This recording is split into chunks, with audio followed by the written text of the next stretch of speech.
In the dusty town of Cedar Falls, Montana, where the mountain wind carries secrets and hope dies harder than winter frost, they chose the wrong woman to underestimate. By the time they realized their mistake, everything had already changed forever. Before we jump back in, tell us where you're tuning in from, and if this story touches you, make sure you're subscribed because tomorrow I've saved something extra special for you. The morning sun cast long shadows across the weathered planks of Murphy's Livestock Auction House, a rambling structure that had seen better decades.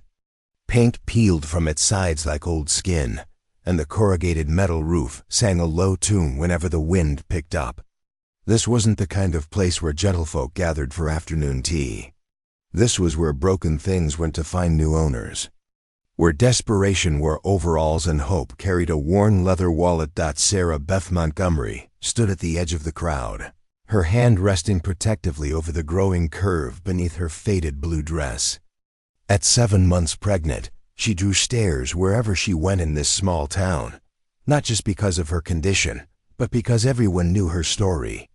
The young widow who'd lost her husband in a mining accident 6 months ago, the woman who'd been fighting the bank to keep her late husband's ranch, the stubborn fool who refused to accept charity from neighbors, who whispered behind her back.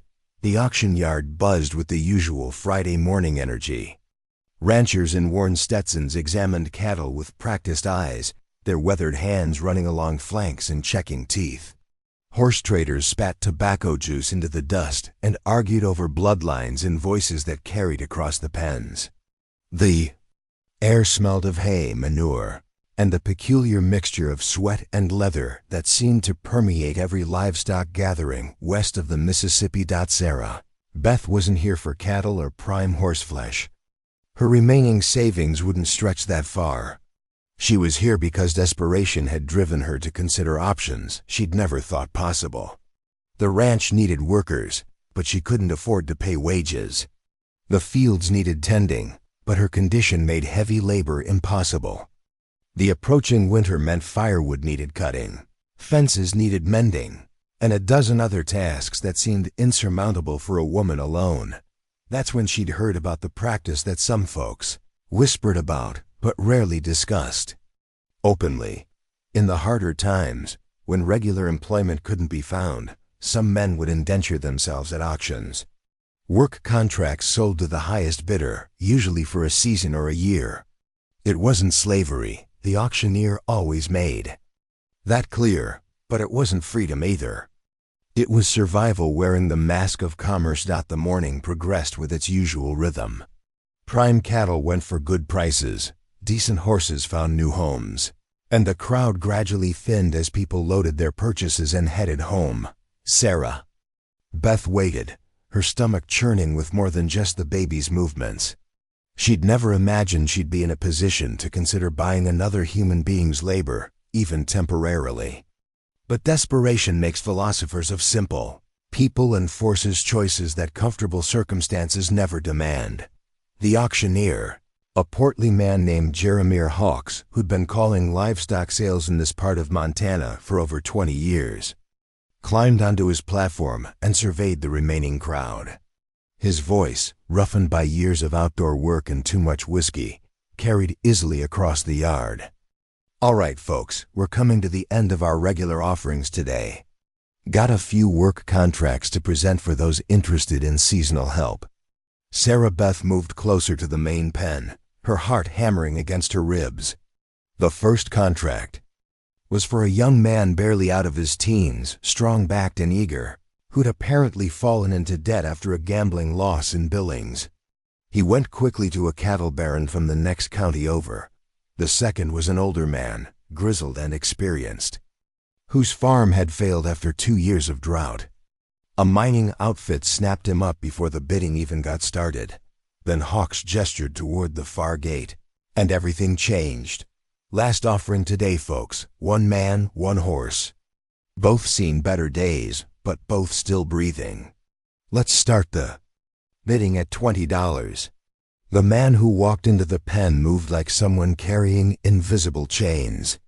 He was tall, probably in his early 30s, with dark hair that hadn't seen a barber in months, and clothes that spoke of hard travel and harder times. His face might have been handsome once, but now it was marked by a deep scar that ran from his left ear to the corner of his jaw, and his eyes held the kind of distance that comes from seeing too much of the world's cruelty. But it was his silence that struck Sarah Beth most forcefully. Even when Hawks prodded him with questions about his work experience, the man didn't respond. He simply stood there, straight back despite whatever pain he might be carrying, and stared at a point somewhere beyond the crowd. The horse beside him was in worse shape. A paint marais, probably 15 hands high, with ribs showing through. A coat that had once been beautiful. One of her legs was wrapped in makeshift bandages, and she favored it heavily. Her eyes, though, were intelligent and alert, and she stayed close to the man as if he were the only solid thing in an uncertain world.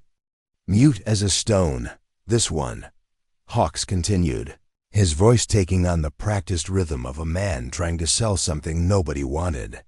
Found him in the marais on the old Sweetwater Trail, half dead from exposure. Been in the county lockup for 2 weeks while we figured out what to do with him. No identification, no papers, no family stepping forward to claim him. The crowd murmured with the kind of discomfort that comes from witnessing something that reminds everyone how thin the line is between stability and disaster. Sarah Beth found herself studying the man's face, looking for clues about who he might have been before whatever catastrophe had brought him to this place.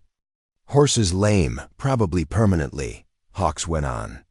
Man won't say whether he can work or not, seeing as he won't say anything at all. Could be addled, could be stubborn, could be both. Starting bid $20 for the pair. Silence stretched across the auction yard like a held breath. $20 was more than many people made in a month, and nobody wanted to buy problems they couldn't solve. The man continued to stand motionless, giving no indication that he heard or cared about his fate being decided by strangers. $15, Hawks tried again. Come on, folks, even if the man's no good for work, the horse has got to be worth something for parts. Sarah Beth felt something twist in her chest at the casual cruelty of the comment. She looked at the marais, saw the way the animal's ears swiveled toward any sudden sound, saw the intelligence in those dark eyes.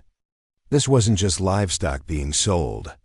These were living beings whose stories had led them to this moment of judgment. $10, Hawks called out, his voice betraying a hint of frustration. I've got bills to pay, folks. Somebody's got to take them. Still no response from the crowd. A few people had already started walking away, heading for their wagons and horses. The afternoon was getting late, and most folks had family dinners waiting at home. $5 for the pair. That's when Sarah Beth stepped forward. Her voice, when she found it, sounded stronger than she felt. I'll take them. Every head in the remaining crowd turned toward her. Hawks blinked in surprise, and she saw several ranchers exchange glances that weren't entirely approving.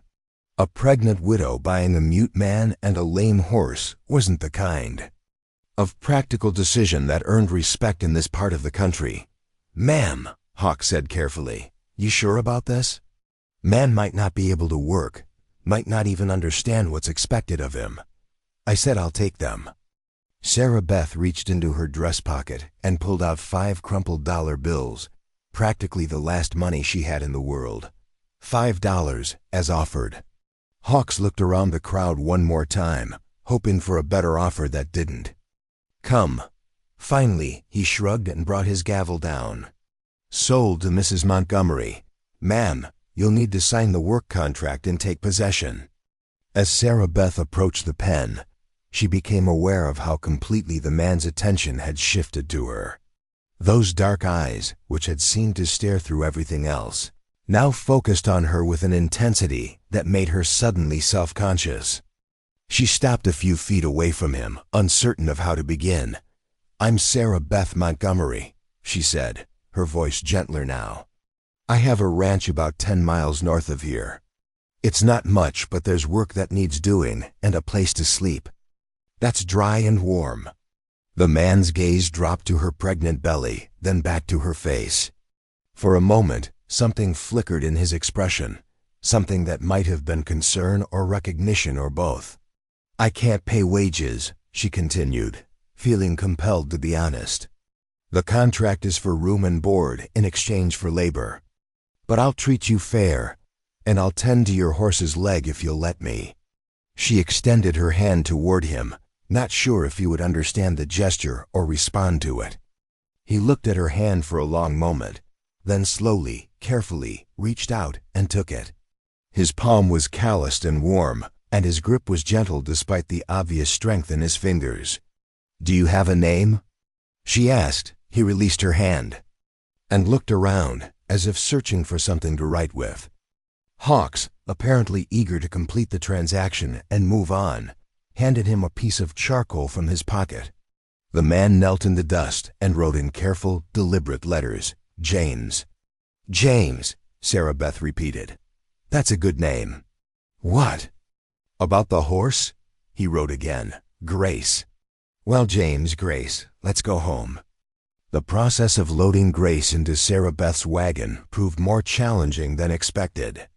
The mare's injured leg made her reluctant to put weight on the loading ramp, and she snorted nervously at every sudden movement. James worked with infinite patience, speaking to the horse in quiet sounds that weren't quite words, but seemed to calm her. Nonetheless, Sarah Beth found herself watching his hands as he worked. They moved with the confidence of someone who understood animals, who had spent time earning their trust. Whatever had happened to render him silent, it hadn't taken away his knowledge or his gentleness. Preparing and narrating this story took us a lot of time, so if you are enjoying it, subscribe to our channel. It means a lot to us. Now back to the story. The wagon ride back to the ranch passed mostly in silence, but it wasn't the uncomfortable quiet Sarah Beth had expected. James sat beside her on the driver's seat, his attention constantly shifting between the road ahead and the horse walking behind them at the end of a lead rope. Grace moved slowly but steadily, her head occasionally bumping against the back of the wagon, as if seeking reassurance that her person was still nearby. The Montgomery Ranch, when they finally reached it. As the sun began to set, wasn't much to look at. The house was small and weathered, with a front porch that sagged slightly on one side. The barn was in better condition, thanks to the work Sarah Beth's late husband had put into it this summer before his accident.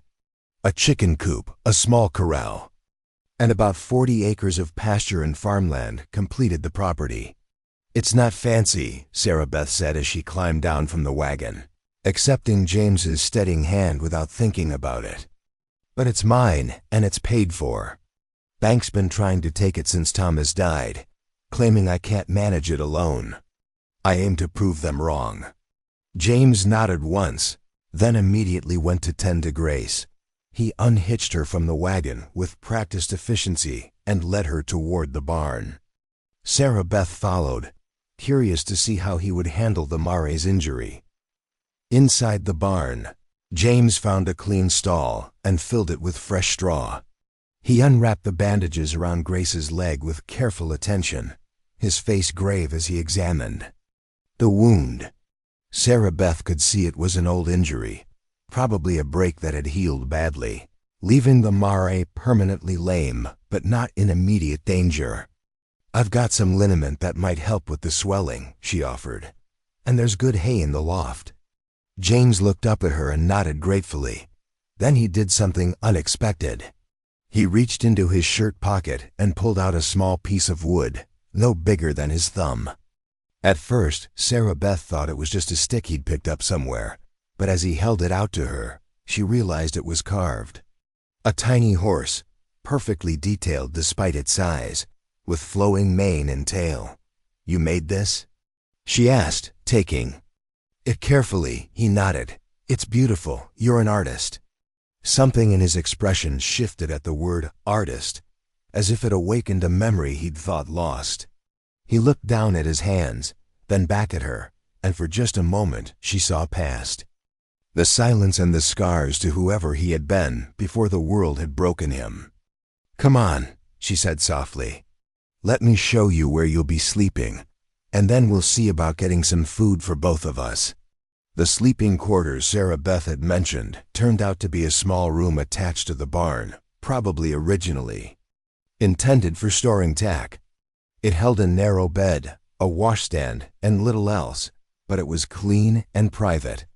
James examined it without comment, then turned back to her with a question in his eyes. "Meals are at sunrise, noon, and sunset," she said, anticipating his need to understand the routine. "You can eat at the house or take your food back here, whichever suits you. There's a pump behind the barn for washing, and an outhouse about 50 yards that way." She paused, suddenly feeling the weight of what she'd done. She'd brought a complete stranger to her home, a man who couldn't or wouldn't speak, about whom she knew nothing except that he was gentle with horses and could carve wood with remarkable skill. "James," she said, "I need to ask you something, and I need you to be honest with me."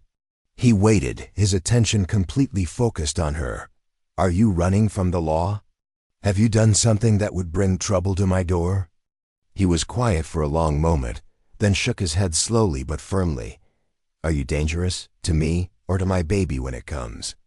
Again, a slow shake of the head, but this time accompanied by something that might have been hurt that she would even ask. "I'm sorry," she said.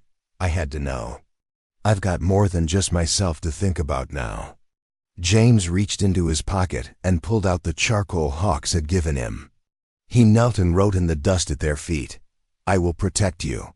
The simple words, written in careful letters in the fading light, hit Sarah Beth with unexpected force.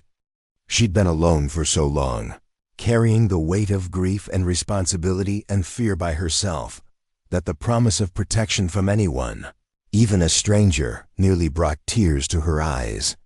"Thank you," she whispered, that night as Sarah Beth lay in her bed listening to the familiar sounds of the ranch settling into darkness. She found herself thinking about the carved horse James had given her. It sat on her bedside table, catching the moonlight that filtered through her window. Such a small thing, but made with obvious care and skill. She thought about his hands, how gentle they'd been with grace, despite the horse's nervous reluctance. She thought about the way he'd written, "I will protect you," without hesitation, as if the promise was as natural as breathing. Most of all, she thought about his eyes in that moment when she'd called him an artist. There had been something there, some flicker of recognition or longing, that suggested a story much deeper than what appeared on the surface. Outside, she could hear Grace moving restlessly in her stall, probably adjusting to her new surroundings. And once, just once, she heard a low humming sound coming from the direction of the barn. Not words, but definitely human, definitely James.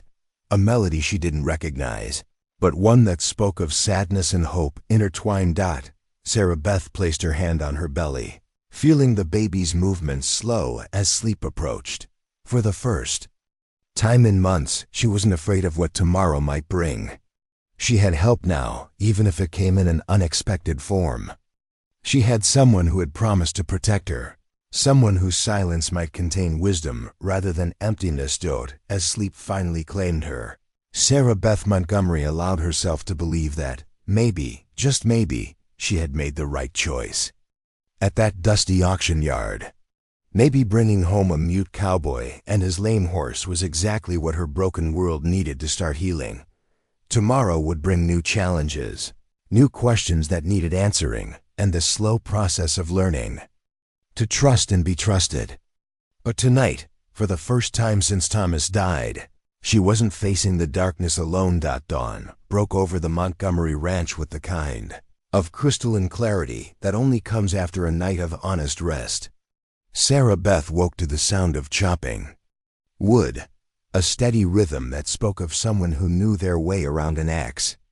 She dressed quickly, her movements careful around her expanding belly, and stepped out onto the porch to find James already deep into the day's work. He'd found the woodpile behind the house and was methodically splitting logs with an efficiency that spoke of years of practice. His shirt was already damp with sweat despite the cool morning air, and she could see the play of muscles across his shoulders as he worked. Grace stood nearby in the small corral, her injured leg bearing weight. Better than it had the night before. "Morning, James," Sarah Beth called out, her breath visible in the crisp air. He paused in his work, touching the brim of his hat in acknowledgement, then pointed toward the kitchen window where she could see smoke rising from the chimney. "You got the stove going?" she asked, surprised. He nodded and gestured toward a neat pile of kindling stacked beside the door. Not only had he started the fire, but he'd prepared enough wood to last several days. Sarah Beth felt a warmth that had nothing to do with the promise of breakfast. When was the last time someone had anticipated her needs without being asked? Thomas had been a good husband, but he'd been the sort of man who needed direction, who waited for instructions rather than seeing what needed doing. "Well, I'd better get breakfast started then," she said. "You must be hungry after all that work." James set down his axe and followed her into the kitchen, where she was surprised to find the coffee already brewing. A pot of water sat ready on the stove, and the table had been wiped clean. He'd even found the plates and cups and set them out properly. "How did you know where everything was?" she asked, then immediately felt foolish. Of course he'd looked around. He wasn't helpless, just silent. As she began preparing eggs and bacon, James moved to the window and stood looking out at the ranch. His posture was alert, watchful, like a man accustomed to checking for threats. Sarah Beth found herself studying his profile, noting the way the morning light caught the silver threading through his dark hair, the strong line of his jaw beneath the beard that needed trimming. "How old are you, James?" she asked as she worked. Held up 3 fingers, then made a 0 with his thumb and forefinger. 30. "You seem older," she observed. "Life's been hard on you." He turned from the window and looked at her with those dark eyes that seemed to see too much. Then he reached for the charcoal in his pocket and wrote on the table surface, "Yours, too." The simple acknowledgement of their shared struggle hit her unexpectedly. She'd grown so used to people either pitying her or judging her that she'd forgotten what it felt like to be seen as simply human, with human struggles that deserved respect rather than commentary. "Yes," she said quietly, "mine too." They ate breakfast in companionable silence, the only sounds the clink of forks against plates and the occasional stamp of Grace's hooves in the corral. Sarah Beth found herself stealing glances at James, noting the way he ate with careful precision, never taking more than his fair share, always waiting for her to serve herself first. After breakfast, she took him on a tour of the property, showing him what needed attention. The list was daunting: fences that needed mending, fields that should have been prepared for winter wheat, a chicken coop that needed reinforcing before the first snow, and a dozen other tasks that had been accumulating since Thomas's death. "I know it's a lot," she said as they stood in the middle of the largest pasture, looking at fence posts that leaned at precarious angles. "The bank's been breathing down my neck, saying a woman can't manage a place like this alone. I've got until spring to prove them wrong, or they'll foreclose despite the property being paid for." James walked to the nearest fence post and tested its stability with his hands. The wood was sound, but the post had worked loose in its hole. He looked around, found a large rock, and began packing dirt and stone around the base. Within minutes, the post stood straight and solid. "You've done this before," Sarah Beth observed. He nodded and moved to the next post. His movements were economical, purposeful. No wasted motion, no unnecessary effort. Just the quiet competence of someone who understood the work and took pride in doing it well. They worked together through the morning, Sarah Beth holding posts steady while James secured them, or gathering rocks while he dug out problem areas. She found herself watching his hands again, noting the way they seemed to know exactly how much pressure to apply, how to judge the right angle for maximum stability. You know, she said during a break, sitting on a fallen log while James worked. I've been wondering about your horse, Grace. That's an unusual name for a working animal. James paused in his digging and looked back toward the barn where Grace was visible in the corral. His expression softened noticeably. She's special to you, Sarah Beth continued. More than just a horse. He nodded, then came to sit beside her. On the log. After a moment, he picked up a stick and began drawing in the dirt at their feet. First a simple outline of a horse, then a smaller figure beside it. A child. You had her when you were young? Another nod. He added details to the drawing. A small house, trees, what might have been a fence or corral. Your family's place? This time he didn't nod. Instead, he drew a line through the entire picture, then sat back with an expression of such profound sadness that Sarah Beth felt her heart contract. Oh, James, I'm sorry. You lost everything. He looked at her, and in his eyes she saw the reflection of her own grief. They were both refugees from destroyed lives, both carrying losses that had no easy remedy. Is that why you don't speak? Because of what happened? He was quiet for a long moment, then reached for his charcoal and wrote in the dirt. Can't remember. How? The words hung in the air between them like a confession. Sarah Beth studied his face, seeing past the scars to the pain underneath.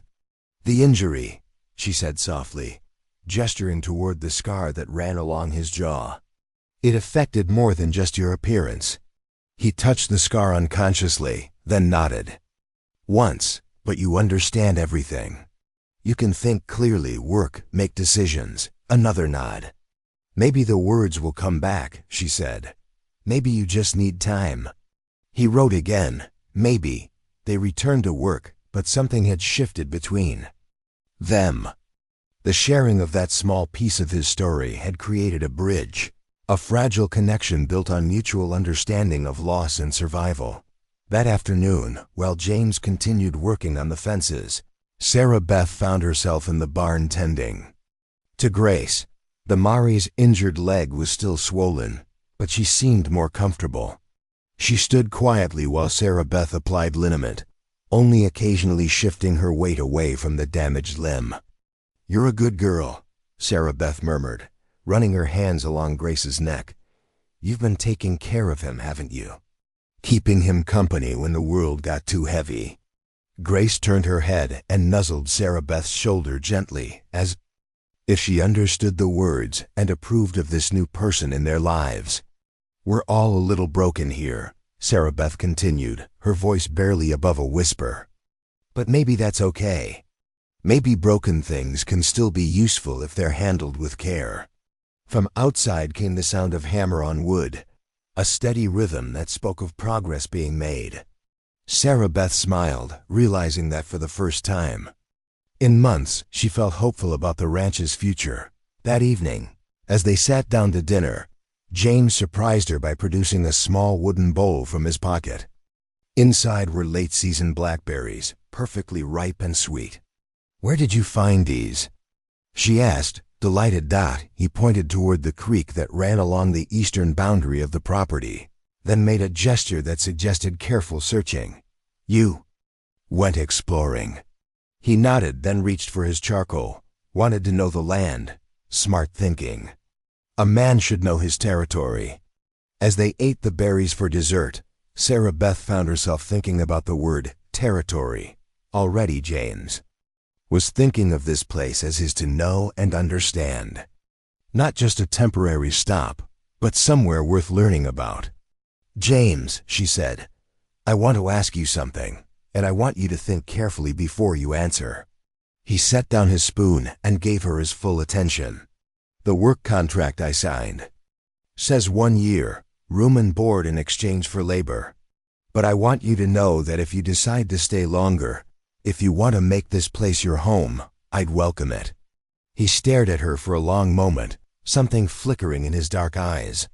I know you don't owe me anything beyond what we agreed, she continued. And I know you might want to move on when the year's up.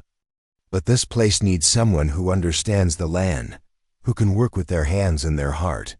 Someone who can see what needs doing without being told. James reached for his charcoal, wrote carefully, W.A. Because you're not just working for me, she said. You're working with me. Because you see Grace as more than just a horse, and you see this ranch as more than just a place to sleep. Because when you promised to protect me, you meant it. He wrote again, Baby will need father. The words hit Sarah Beth like a physical blow.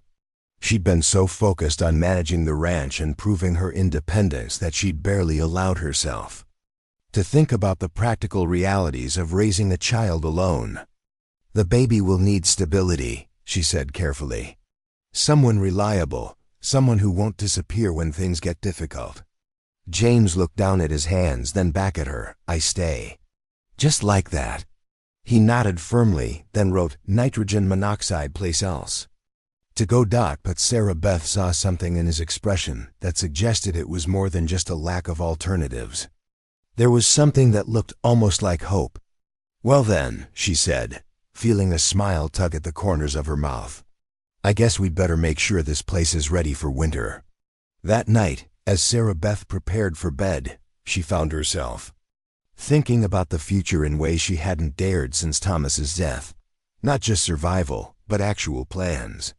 The spring planting, improvements to the barn, maybe even expanding the herd if the winter went well. She thought about James's promise to stay and wondered what it would mean to have him as a permanent part of their lives. Not just her life, but the baby's as well. The child would grow up knowing this quiet, gentle man who spoke with his hands and his actions rather than his voice. Outside, she could hear James moving around in the barn, probably checking on Grace one more time before sleep.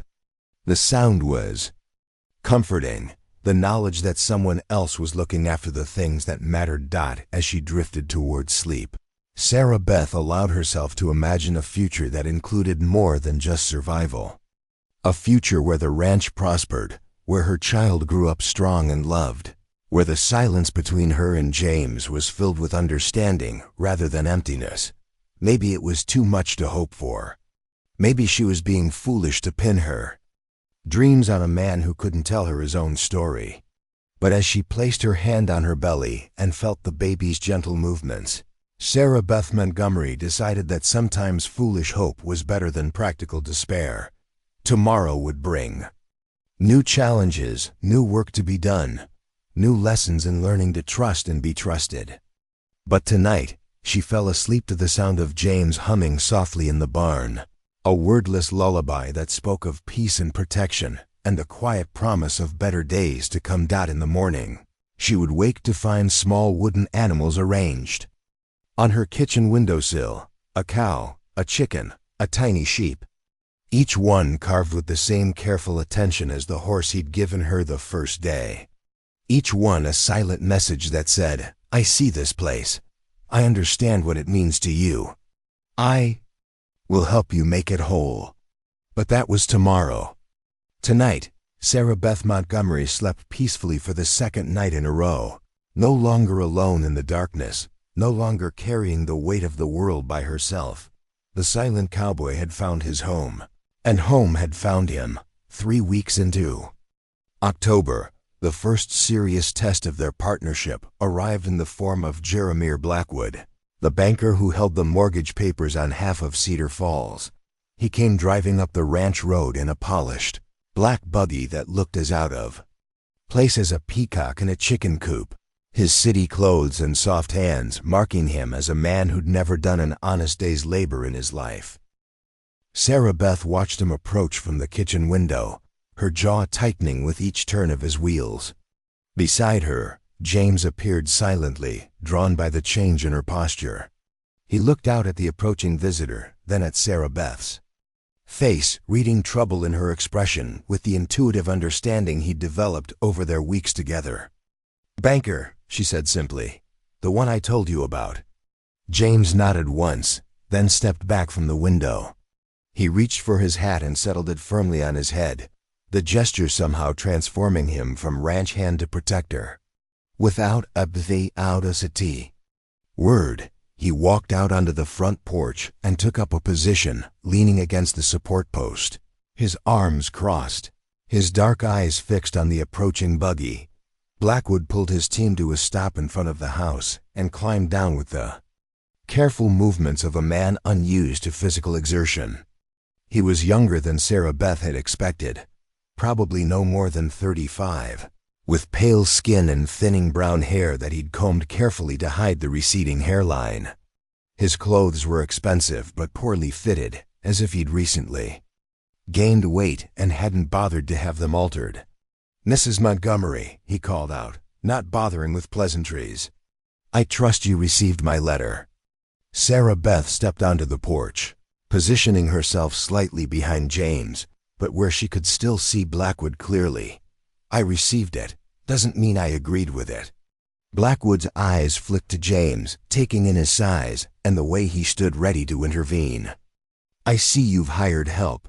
That's encouraging, though. I have to wonder how you're paying wages when you claim to have no money for the taxes." "My business arrangements are my own concern, Mr. Blackwood. Actually, Mrs. Montgomery, when those arrangements affect your ability to meet your obligations to my bank, they become my concern as well."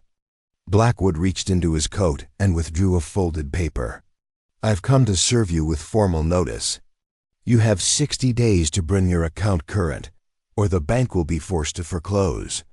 James straightened at the word foreclose, and Sarah Beth felt rather than saw the change in his stance. He didn't move closer or make any threatening gesture, but something in his presence suddenly felt dangerous. "The ranch is paid for," Sarah Beth said, her voice steady despite the anger building in her chest. "Thomas bought it free and clear. With his mining earnings, the ranch, yes, but not the improvements. The new barn, the well, the fencing materials, all purchased on credit from the bank.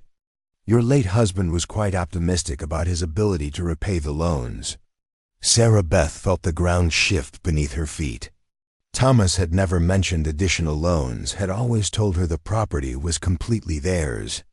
"I don't know anything about improvement loans. Ignorance isn't a defense, I'm afraid. The debt exists whether you were aware of it or not." Blackwood held out the paper. $1,800 plus accumulated interest. Due in full by December 15th. The number hit Sarah Beth like a physical blow. $1,800 might as well have been $18,000 for all her ability to raise it. She reached for the porch railing to steady herself, and immediately felt James's hand at her elbow, supporting her without making it obvious. "That's impossible," she whispered. "I'm afraid not. Your husband's signature is quite clear on all the documents." Blackwood's voice held no sympathy, only the cold satisfaction of a man who enjoyed wielding power over others. "Of course, the bank isn't entirely unreasonable. We have had an offer from a prospective buyer who would be willing to assume the debt." "What buyer?" "Mr. Harrison Crane, from Denver. He's been looking for ranch property in this area for some time. He's prepared to offer you $500 for your equity, assuming you vacate by the end of the month." Sarah Beth stared at him in disbelief. $500 for a property worth 10 times that.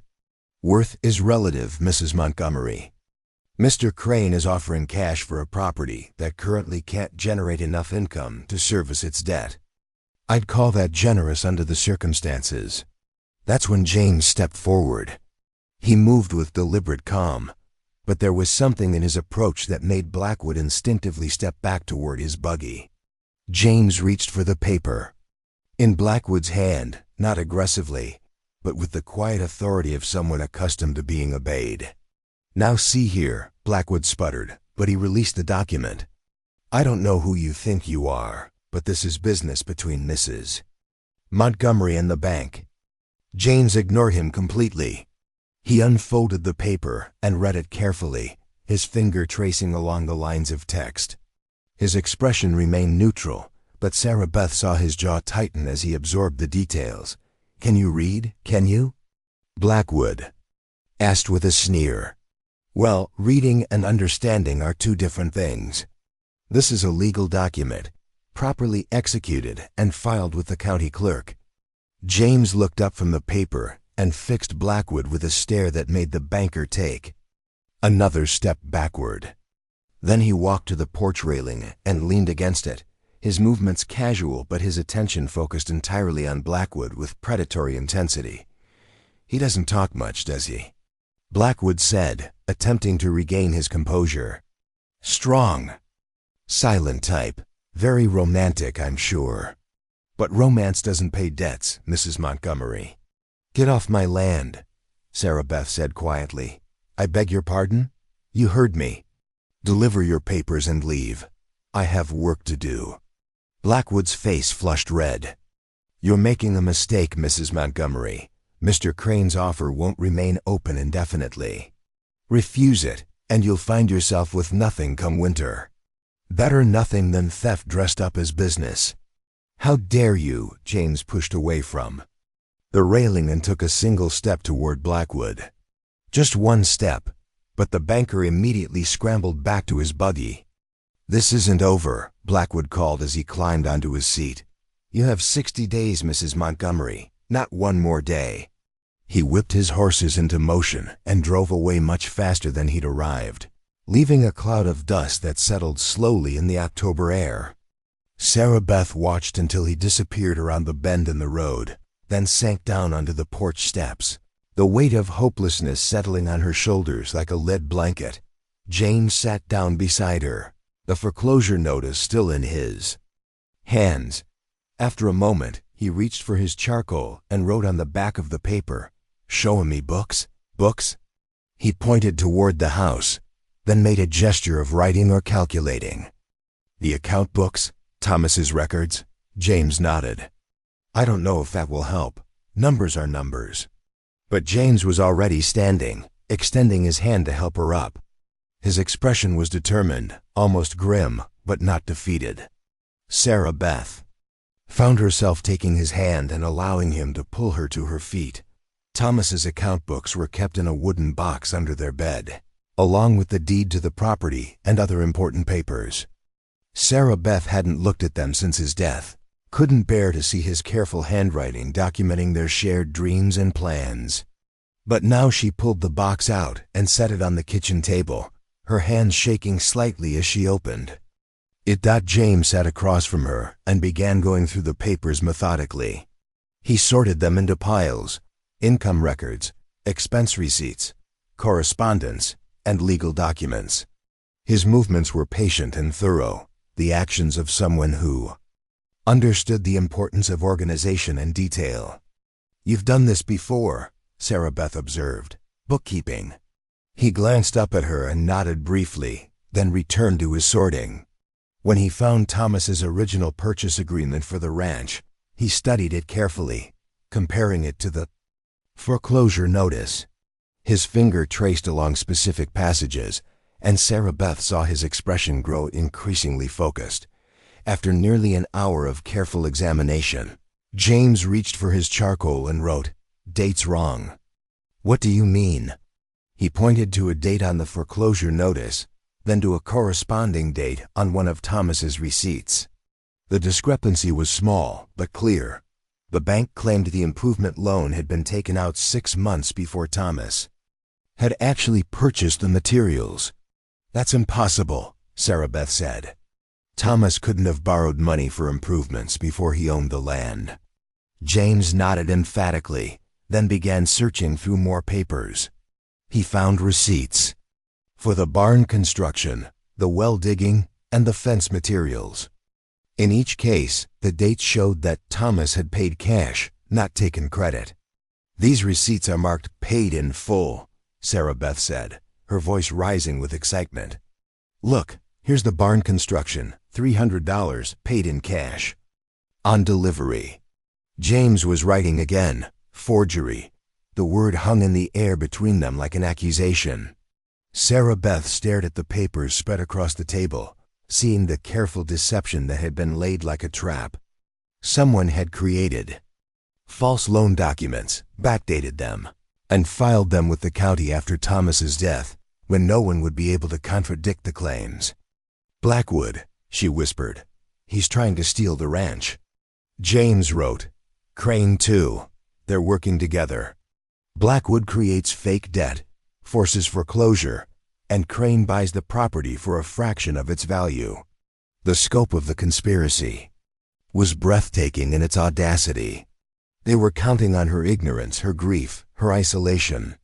A widow with no family, no powerful friends, no money for lawyers, the perfect victim for their scheme.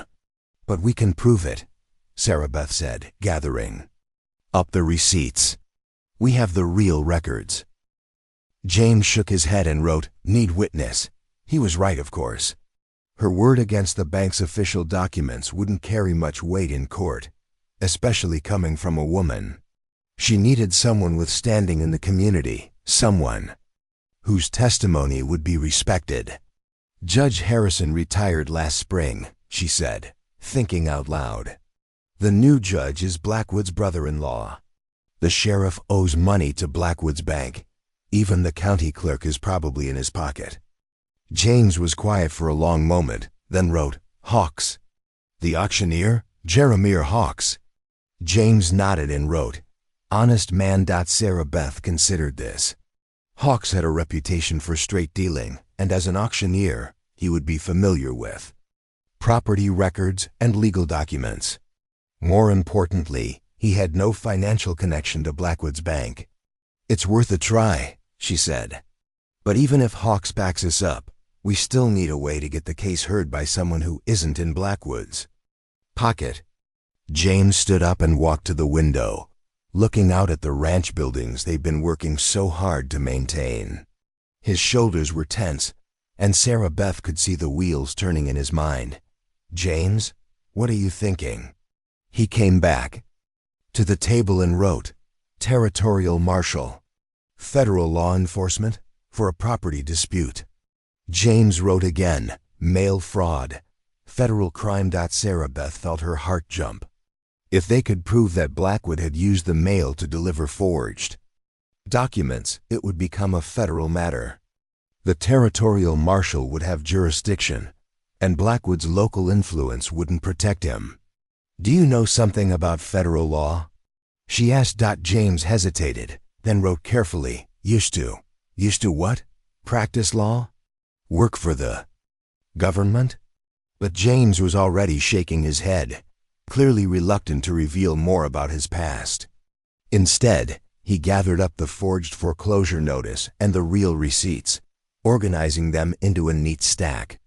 "We'll take these to Hawks tomorrow," Sarah Beth decided.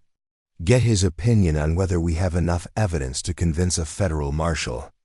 James nodded, then wrote, "Hide papers." He was right again.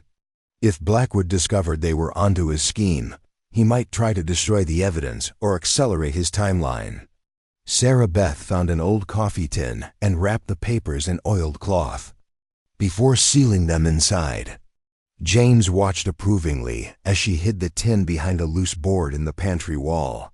That evening, as they sat down to dinner, Sarah Beth found herself studying James with new curiosity. His knowledge of bookkeeping, his understanding of federal law, his ability to spot the subtle inconsistencies in the forged documents.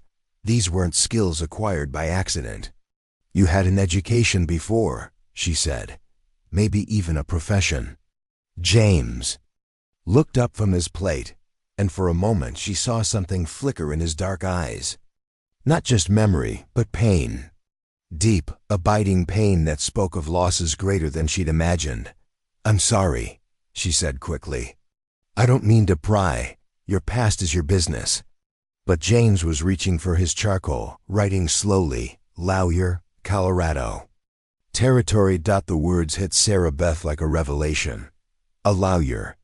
That explains so much: his careful analysis of the documents, his understanding of legal procedures, his knowledge of federal jurisdiction. "What happened?"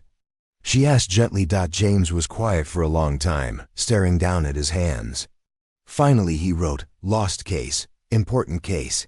People died. It wasn't your fault." He looked up at her with eyes full of anguish and wrote, "Was. Sarah." Beth reached across the table and covered his hand with hers. James, everyone loses cases. That's the nature of the law. You can't blame yourself for. But he was shaking his head, pulling his hand away. He stood abruptly and walked to the window, his shoulders rigid with remembered pain. The injury, Sarah Beth said suddenly. Someone hurt you because of the case. James nodded without turning around. And that's when you lost your ability to speak, not just from the physical injury, but from the trauma of what happened. Another nod, barely perceptible. Sarah Beth rose and went to stand beside him at the window. Outside, the sun was setting over the ranch, painting the sky in shades of gold and crimson. Grace stood in the corral, her head raised to catch the evening breeze. Whatever happened in Colorado, Sarah Beth said quietly, it doesn't define who you are now. You've been nothing but honest and decent since you came here. You've worked harder than any man I've known, and you've shown more kindness to me and grace than we had any right to expect. James turned to look at her, and she saw the war being fought behind his eyes. The desire to believe her words warring with the weight of his own guilt. This ranch is your home now, she continued. These are your people to protect. What happened before doesn't matter. What matters is what you choose to do tomorrow. For a moment, James stood perfectly still. Then, slowly, he reached out and touched her face, his calloused fingers gentle against her cheek. His lips moved as if he were trying to speak, trying to force words past the barrier that trauma had built in his mind. He whispered, the sound barely audible. Thank you. The words came out cracked and hesitant, as if he'd forgotten how to shape them properly. But they were words, actual spoken words, and Sarah Beth felt tears spring to her eyes. James, she breathed. You spoke. He nodded, wonder and fear warring in his expression. He tried again, Sarah Beth. Her name on his lips, spoken in a voice rough from disuse, but unmistakably warm, unmistakably human. Sarah Beth felt something break open in her chest, some wall shed built around her heart crumbling at the sound. Yes, she whispered, I'm here. We're both here, and we're going to fight this thing together. James nodded, then pulled her gently into his arms. She went willingly, feeling the solid strength of his embrace, the steady beat of his heart against her cheek. For the first time since Thomas's death, she felt truly safe, truly protected. Tomorrow, he said, the word clearer now, more confident. Tomorrow we fight. Outside, night settled over the ranch with the promise of cooler weather to come. But inside the small kitchen, two damaged souls held each other against the darkness, finding strength in their shared determination to protect what they'd built. Together, the battle for the Montgomery Ranch was about to begin in earnest, but they would face it as partners, as equals, as two people who had chosen to trust each other with their futures.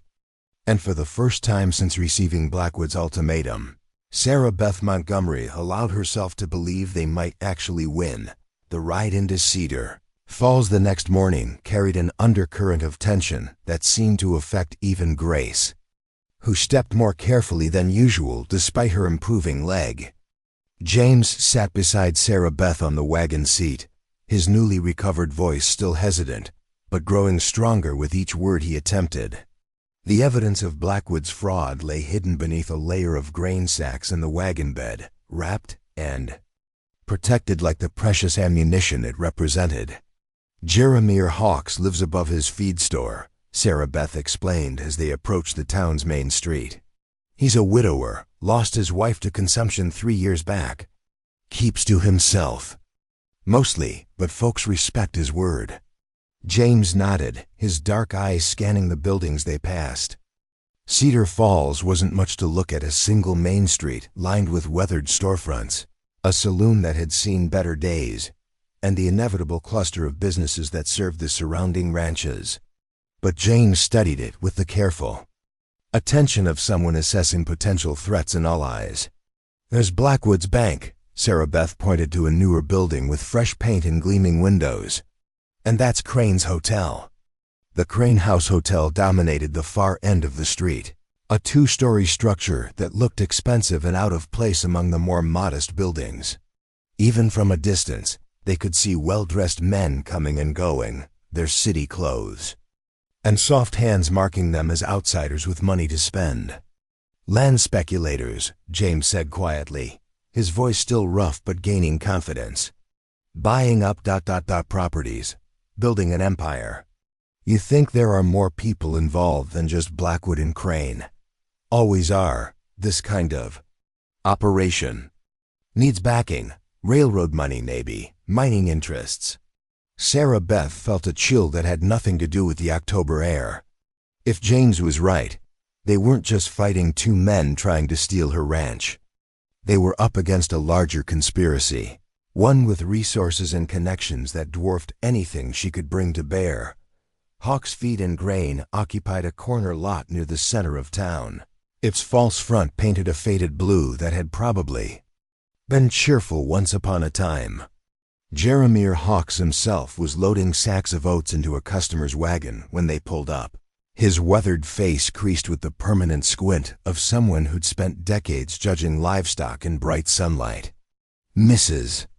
Montgomery," he called out, touching his hat brim respectfully.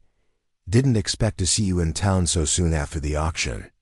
"Mr. Hawks," Sarah Beth replied, climbing down from the wagon with James's steadying hand at her elbow. "I was hoping we could speak privately. It's a matter of some importance." Hawks finished loading the grain and collected payment from his customer before turning his full attention to them. His eyes flicked to James with the neutral assessment of a man who'd learned to read character quickly and accurately. "This would be the fellow you bought at auction. How's that working out?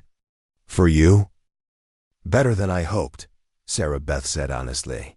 "Mr. Hawks, we need your expertise on a legal matter. Someone with your experience in property transactions." Hawks studied them both for a long moment, then jerked his head toward the stairs leading to his living quarters above the store. "Come on up then. Coffee's still warm from breakfast." The apartment above the feed store was sparse but clean, furnished with the practical necessities of a man who'd learned to live alone. Hawks poured coffee into 3 mismatched cups and settled into a chair that creaked under his weight. "Now, then," he said, "what's this about legal matters?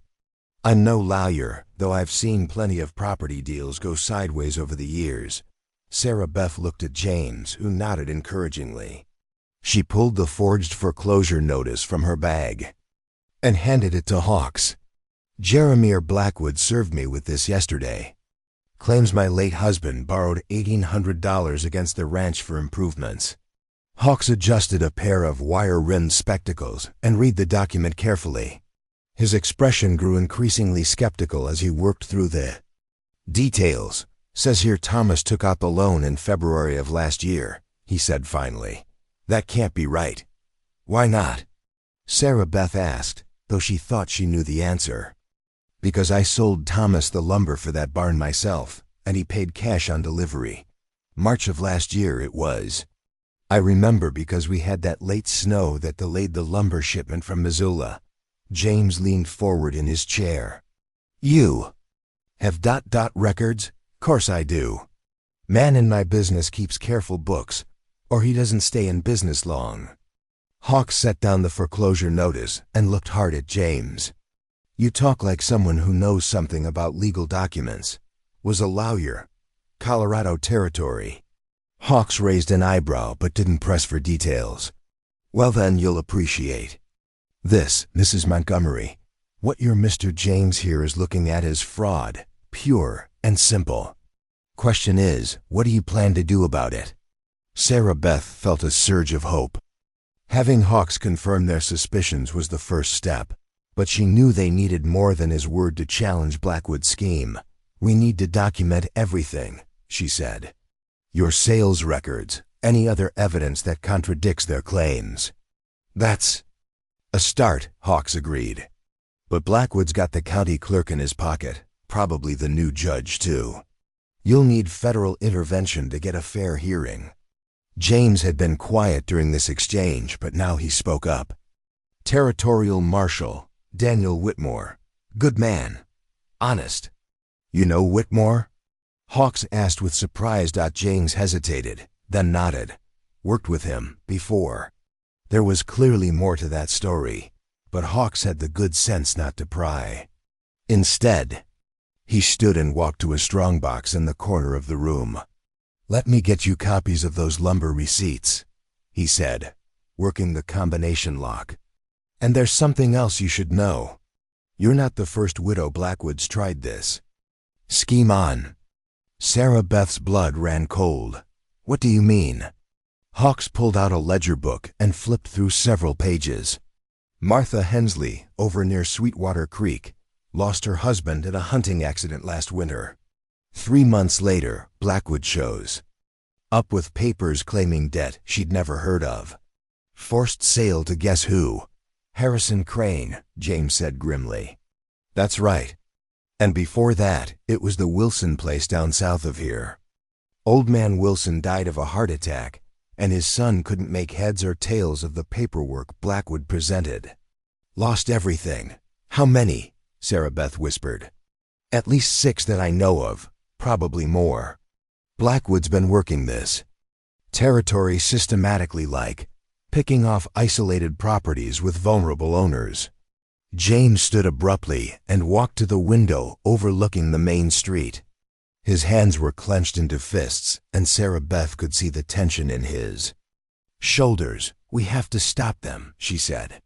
Not just for us, but for everyone else they've cheated. Easier said than done, Hawks warned. These men have money and connections. They've been careful to stay just this side of what local law enforcement will investigate. But not federal law, James said, turning back from the window. Mail fraud. Crosses state lines. Conspiracy charges. Marshal Whitmore will ... investigate. Hawks nodded slowly. It's your best chance. But getting word to Whitmore, getting him here, proving the case, that all takes time. You've got less than 60 days before Blackwood can foreclose. Then we'd better get started, Sarah Beth said with determination. They spent the next hour going through Hawks's records, documenting every transaction that contradicted Blackwood's false claims. Hawks proved to be meticulous in his bookkeeping, with detailed receipts showing not just what Thomas had purchased, but when and how he'd paid for it. Your husband was smart, Hawks observed as they worked. Kept his own copies of everything. Marked them paid in full. That kind of care with paperwork saved you from worse trouble. James had been studying one of the receipts with particular attention. Hawks, he said slowly, this signature, on Blackwood's document, you seen it before? Hawks took the forged foreclosure notice and compared it to one of his own receipts signed by Thomas. Even to Sarah Beth's untrained eye, the differences were obvious. The forged signature was too perfect, too consistent, lacking the natural variations that marked genuine handwriting. That's not Thomas's signature, Hawks said flatly. Similar, but whoever did it was copying from something, not writing naturally. Professional forger, James concluded. This operation, bigger than we thought. A knock at the door interrupted their discussion. Hawks frowned. The feed store was closed, and he wasn't expecting visitors. He moved to the window and peered down at the street. Well, I'll be damned, he muttered. It's Deputy Collins. Wonder what he wants. Sarah Beth felt her stomach drop. Deputy Collins worked for Sheriff Morrison, who owed money to Blackwood's bank. If word had gotten back to Blackwood about their visit to Hawks' back door? James asked quietly. Hawks nodded toward a narrow staircase that led to an alley behind the building. But if you run now, you'll look guilty of something. We haven't done anything wrong, Sarah Beth said. But she gathered up the documents anyway. The knock came again, more insistent this time. Hawks sighed and headed for the stairs to his shop. Stay here, he told them. Let me see what he wants. Through the thin floor, they could hear voices from the shop below. Collins's drawl was distinctive, but Hawks kept his responses brief and non-committal. After what felt like hours, but was probably only minutes, they heard the shop door close. And Hawks's footsteps on the stairs. "He was asking about you," Hawks reported. "Wanted to know if you'd been in town, what you might have been discussing. I told him I hadn't seen you since the auction." "He didn't believe you," James observed. "No, but he can't prove otherwise. Still, word's going to get back to Blackwood that you're asking questions. He might try to accelerate his timeline." Sarah. Beth felt the walls closing in around them. Every move they made seemed to tighten the net their enemies had spread. "We need to get word to Marshal Whitmore immediately," she said, "before Blackwood can destroy evidence or intimidate witnesses." James was already putting on his hat. "I'll ride to Helena. Telegraph from there." "That's 100 miles, Sarah Beth protested. "In your condition, with Grace still healing, have to risk it. Only way to reach Whitmore safely." Hawks was shaking his head. "The telegraph office here in town is run by Blackwood's nephew. Every message gets read before it goes out. Helena's your only choice for sending anything confidential." "Then I'm going with you," Sarah Beth decided. "No." James's voice was firm, brooking no argument. "Too dangerous for you and the baby. I'm not staying here alone while you ride off into danger." "Not alone. Hawks will watch over you." The older man straightened at the suggestion. "It'd be my pleasure, Mrs. Montgomery, and my duty, considering what these bastards have been doing to folks in this territory." Sarah Beth wanted to argue, but she could see the logic in James's plan. Someone needed to stay and guard the evidence they'd gathered, and her condition did make the hard ride to Helena impossible. "How long?" she asked. 4 days. "Maybe 5. If weather turns bad." "Take my best horse," Hawks offered. "Fast walker, good stamina. You'll make better time than on that wagon." James nodded gratefully. "Leave Grace here, in your corral. She needs rest still." As they prepared for James's departure, Sarah Beth found herself fighting a growing sense of dread. So much could go wrong. James could be intercepted on the road. The telegraph lines could be cut. Whitmore might be unavailable or unwilling to involve federal law in what appeared to be a local dispute. "James," she said as he prepared to mount Hawks's borrowed horse, "what if Marshal Whitmore won't help? What if he doesn't remember you or doesn't trust your word?" James secured his saddlebags and checked the rifle Hawks had lent him. When he looked at her, his dark eyes were steady and sure. "He'll remember," James said quietly. "Question is whether he'll forgive." Before Sarah Beth could ask what he meant by that, James swung into the saddle and touched his hat brim in farewell.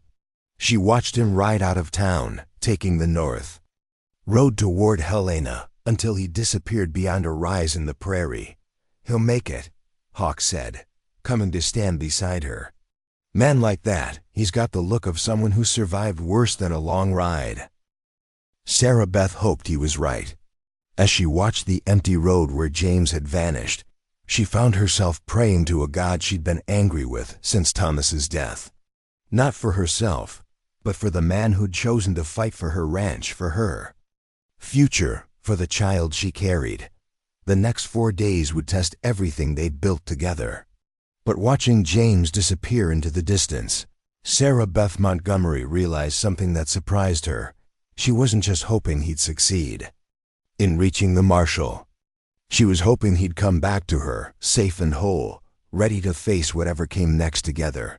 The silent cowboy had found his voice, and now he was riding to save them all. In the distance, storm clouds gathered on the northern horizon, promising the kind of weather that could turn a difficult journey into a deadly one. But James rode on, carrying with him the hopes of everyone Blackwood and Crane had wronged, and the determination to see justice done at last. The battle for the Montgomery ranch had become something much larger, a fight for the soul of Cedar Falls itself, and the future of everyone brave enough to call it home. The second night after James's departure, brought the first real snow of the season. Fat flakes that fell steadily through the darkness and blanketed the ranch in pristine white. Sarah Beth stood at her kitchen window, watching the storm and trying not to think about James somewhere on the trail to Helena, fighting through the same weather that made her own house feel cold, despite the fire crackling in the stove. "He'll find shelter," Jeremiah Hawks said from his seat at her kitchen table, where he'd been keeping vigil since James left. "Man with his experience knows better than to push through weather like this." Sarah Beth nodded, but her hand remained pressed against the frosted glass, as if she could somehow will James to safety through sheer determination. The baby moved restlessly inside her, responding to her anxiety with kicks that made her gasp. "Easy there, little one," she murmured, rubbing her belly gently. "Your papa's coming back." The words slipped out before she could stop it, and she felt heat rise in her cheeks. Papa. When had she started thinking of James that way? When had the idea of him as the father of her unborn child become so natural that it emerged without conscious thought? Hawks tactfully pretended not to notice her slip, but she caught the small smile that tugged at the corners of his mouth. Nothing stayed secret long in a small community, and her growing feelings for James had probably been obvious to everyone except herself. A sound from outside made them both freeze, the creak of saddle leather and the soft snort of a horse moving through snow. Hawks was on his feet instantly, his hand moving to the shotgun he'd propped against the wall. "Too early for James to be back," he whispered. "And honest folks don't usually call after midnight." Sarah Beth blew out the lamp, plunging the kitchen into darkness relieved only by the red glow from the stove. Through the window, she could make out shapes moving in the yard, at least 3 riders, maybe more, their forms indistinct in the swirling snow. "Mrs. Montgomery," a voice called from the darkness. "We know you're in there. Come out and let's have a talk." The voice was unfamiliar, cultured, and smooth in a way that marked its owner as an outsider. Not Blackwood, this man spoke with the confidence of someone accustomed to being obeyed without question. "Harrison Crane," Hawks breathed. "Must be getting desperate to come calling himself." "Light a lamp," Crane called again. "I'd hate for anyone to get hurt due to a misunderstanding in the dark." The threat was subtle but unmistakable. Sarah Beth felt her heart hammering against her ribs, but she forced herself to think clearly. They had the evidence hidden. Hawks was armed, and she had every right to defend her property against trespassers. "Mr. Crane," she called back, not moving from her position by the window. "This is private property, and you're not welcome here. I suggest you leave before someone gets hurt." A low chuckle drifted through the night air, spirited. "I like that in a woman, Mrs. Montgomery. But false bravado won't change your situation. You're alone out here, vulnerable. Accidents happen to isolated ranches, especially in winter storms." Hawks moved to the window on the other side of the kitchen, angling for a better view of their uninvited guests. He held up 4 fingers, 4 men, all mounted, all armed from what he could see. "What do you want, Crane?" Sarah Beth demanded. "A reasonable conversation about your future.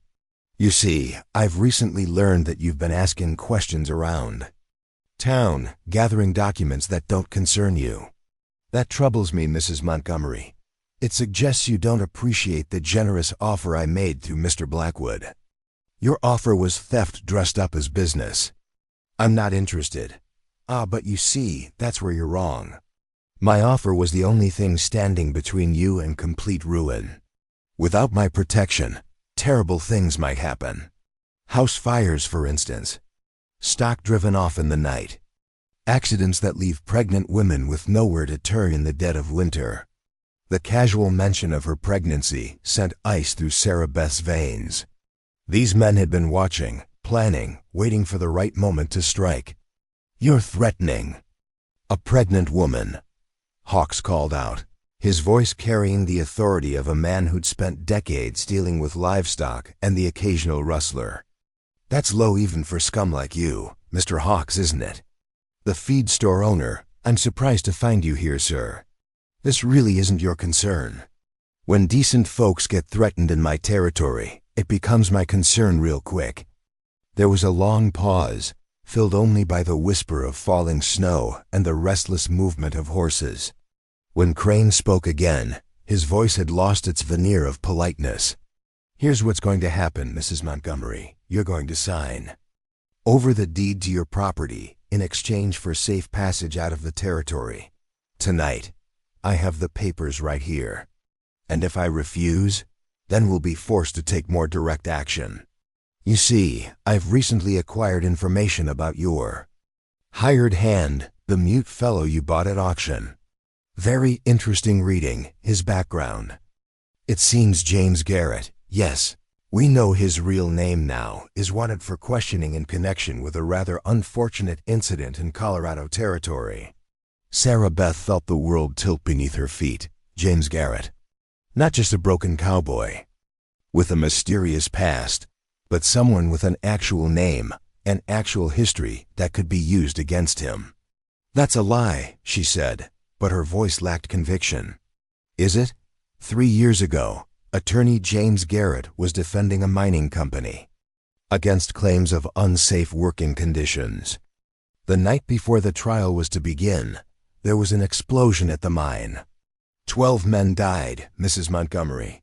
12 men who were going to testify against Garrett's clients. James would never. Oh, I'm not saying he set the charges himself. But the evidence suggests he knew about the planned sabotage and failed to warn the miners. Some might call that conspiracy to commit murder." Hawks was staring at Sarah Beth, his face grim in the dim light. She could see the questions forming in his eyes, the doubt that Crane's words had planted. "Even if that were true," Sarah Beth said, fighting to keep her voice steady, "it has nothing to do with my ranch or your fraudulent foreclosure, doesn't it? When Marshal Whitmore receives word that James Garrett is here, do you think he'll be interested in your property dispute? Or will he be more concerned with arresting a fugitive wanted for questioning in multiple deaths?" The trap was elegant in its simplicity. If James reached Helena and contacted Whitmore, he would be walking directly into custody. If he didn't reach Helena, their only hope of federal intervention would be lost. "What's your real proposition, Crane?" Sarah Beth asked, buying time to think. "Simple.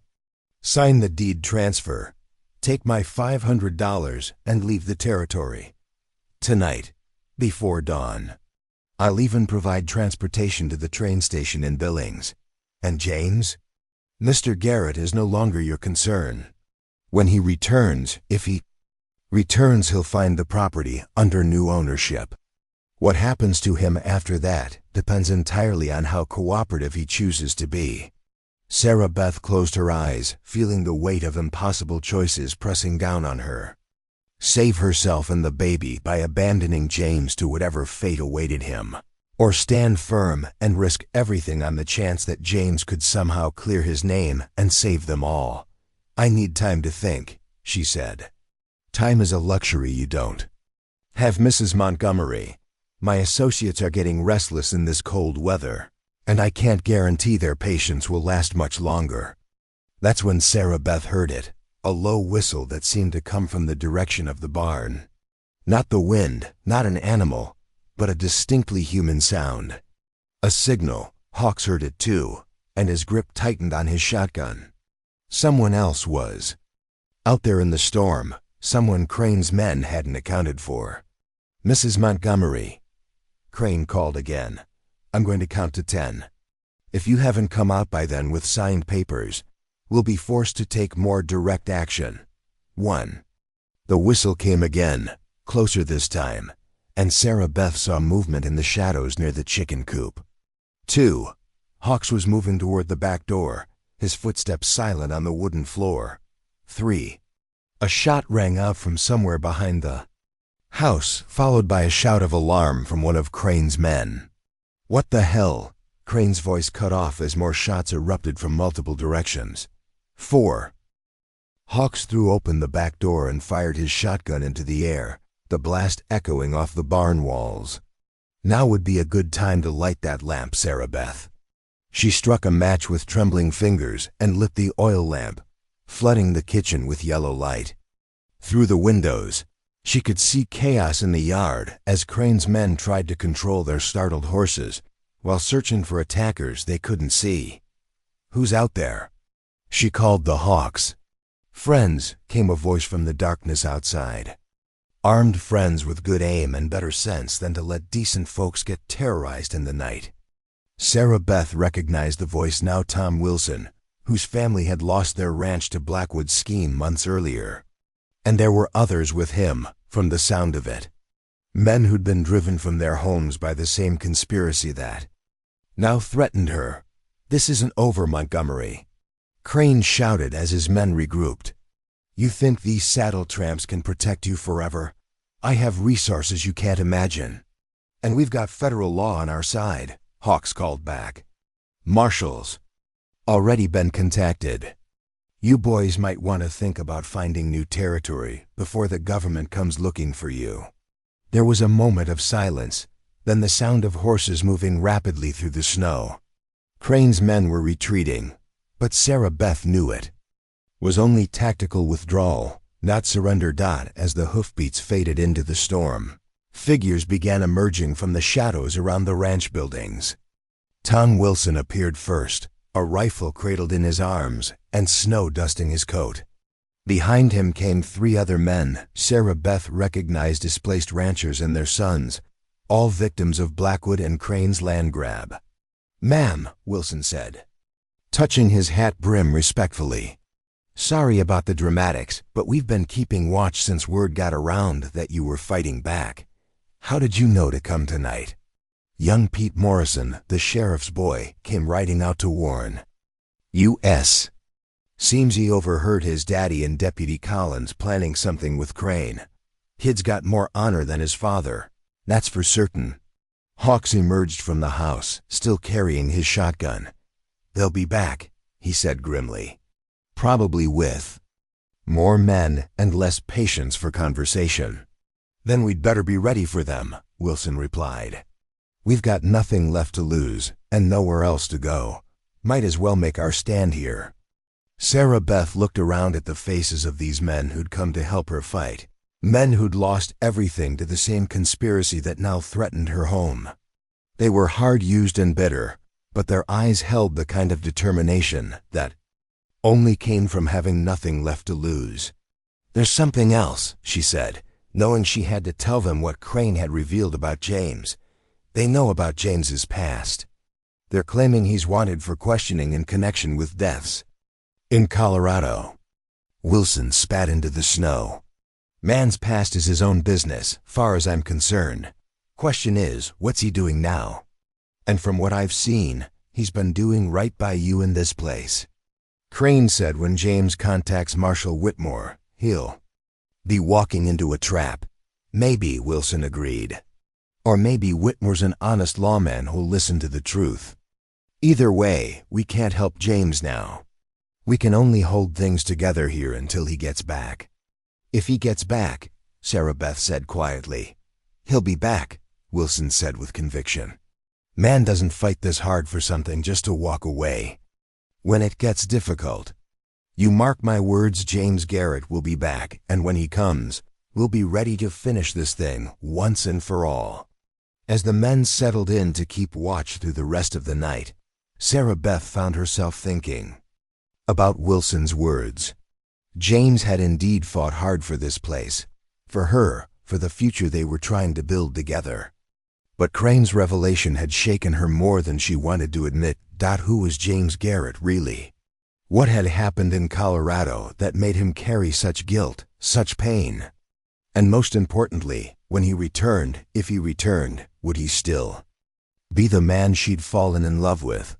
Or would the truth about his past change everything between them? Outside, the snow continued to fall, covering the tracks of Crane's retreat and the evidence of the night's confrontation. But it couldn't cover the truth, whatever that might be. Soon enough, all secrets would be revealed, all debts would come due. And Sarah Beth Montgomery would discover whether love was strong enough to survive the weight of the past. The silent cowboy had found his voice, But now she wondered if she was ready to hear everything he might have to say. Dawn was still hours away, but Sarah Beth knew that sleep would not come again tonight. Too much had changed, too many questions had been raised, and too much danger still lurked in the shadows beyond the lamplight. The battle for her ranch had become something far more complex than a simple land dispute. It had become a reckoning with the past, a test of loyalty and love, and a fight for the very soul of the territory she called home. The storm that had descended on Cedar Falls struck James with full fury when he was still 30 miles from Helena, turning the familiar trail into a treacherous maze of snow-covered rocks and hidden ravines. Hawks's borrowed horse, a sturdy bay gelding named Thunder, pressed forward with the dogged determination of an animal bred for Montana winters. But even his sure footing couldn't completely compensate for the blinding conditions. James pulled his coat tighter and leaned forward in the saddle, trying to make himself a smaller target for the driving wind. Each breath burned his lungs, and ice crystals formed on his beard within minutes of being exposed to the storm. But he pressed on, driven by something stronger than physical discomfort, the knowledge that Sarah Beth and her unborn child were depending on him to reach Marshall Whitmore before Blackwood could consolidate his position. The irony wasn't lost on him. 3 years ago, he'd fled Colorado Territory as a broken man, his voice stolen by trauma and his reputation destroyed by accusations he couldn't refute. Now he was riding toward the one man who might have the power to clear his name, carrying evidence that could expose a conspiracy far larger than anything he'd faced in his legal career. As Thunder picked his way carefully down a steep slope, James allowed his mind to drift back to that terrible night in Colorado when everything had changed. The Silver Creek mine explosion had been the culmination of months of legal maneuvering, corporate pressure, and increasingly desperate attempts by the mining company to silence workers who spoke out about unsafe conditions. He'd been so young then, so confident in the power of the law to protect innocent people. Attorney James Garrett, fresh from law school in Denver, taking on his first major case against the powerful Consolidated Mining Corporation. The miners had trusted him with their lives, their families' futures, their hopes for justice in a system that usually favored money over truth. The memory of their faces still haunted his dreams, weathered men with calloused hands and honest eyes, talking about cave-ins that went unreported, safety equipment that wasn't provided, warnings that went unheeded by supervisors more concerned with production quotas than human lives. They'd come to him in secret, risking their jobs to provide testimony that could shut down the most dangerous sections of the mine. James had promised them protection. He'd assured them that their identities would remain confidential until the trial, that the law would shield them from retaliation. He'd been naive enough to believe that justice and corporate power could coexist, that doing the right thing would be enough to keep innocent people safe. The night before the trial was set to begin, someone had planted dynamite charges in the very section of the mine where his key witnesses worked the night shift. 12 good men had died in the explosion, including Thomas Kowalski, a Polish immigrant with 6 children who'd risked everything to speak truth to power. The mine company had blamed faulty equipment and poor maintenance, but James knew better. He'd seen the fear in the corporate lawyers' eyes during depositions, heard the desperation in their increasingly generous settlement offers, but knowing and proving were different things entirely. The explosion had destroyed not just lives, but evidence, witnesses, and any hope of holding the mining company accountable. Worse still, someone had leaked the names of James's witnesses to the company beforehand, making him complicit in their deaths whether he'd intended it or not. The aftermath had been swift and merciless. Accusations of incompetence, suggestions of corruption, whispers that young attorney Garrett had been bought off by the very company he was supposed to be fighting. The Colorado Bar Association had launched an investigation. The local newspapers had painted him as either a fool or a criminal, and the families of the dead miners had looked at him with hatred that cut deeper than any legal censure. The final blow had come from an unexpected source. Marcus Webb, a representative of the mining company who'd approached James with what he called a reasonable solution to an unfortunate situation. Webb had been smooth and urbane, the kind of man who wore expensive suits and spoke in euphemisms that barely concealed threats. "The company appreciates your discretion in this matter," Webb had said, sliding an envelope across the table in James's hotel room. "There's enough there to start fresh somewhere else, perhaps under a different name. Clean slate, Mr. Garrett. All past difficulties forgotten." James had refused the money, but that hadn't mattered. Webb had smiled and tucked the envelope back into his coat. "Your choice, of course.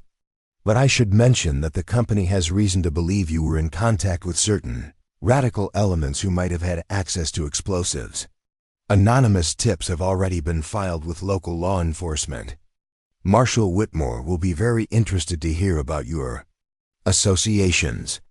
The setup had been elegant in its simplicity. If James stayed to fight the charges, he would face a legal system compromised by corporate influence and public opinion poisoned by carefully planted rumors. If he ran, it would be taken as an admission of guilt. Either way, his career was finished, and his reputation destroyed.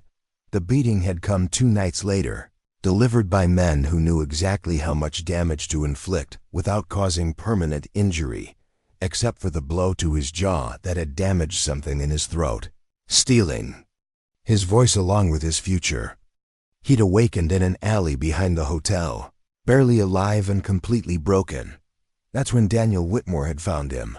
Marshal Whitmore had been investigating the mine explosion independently, following leads that suggested federal crimes, mail fraud, conspiracy across state lines, possibly even the murder of federal mine inspectors who'd gotten too close to the truth.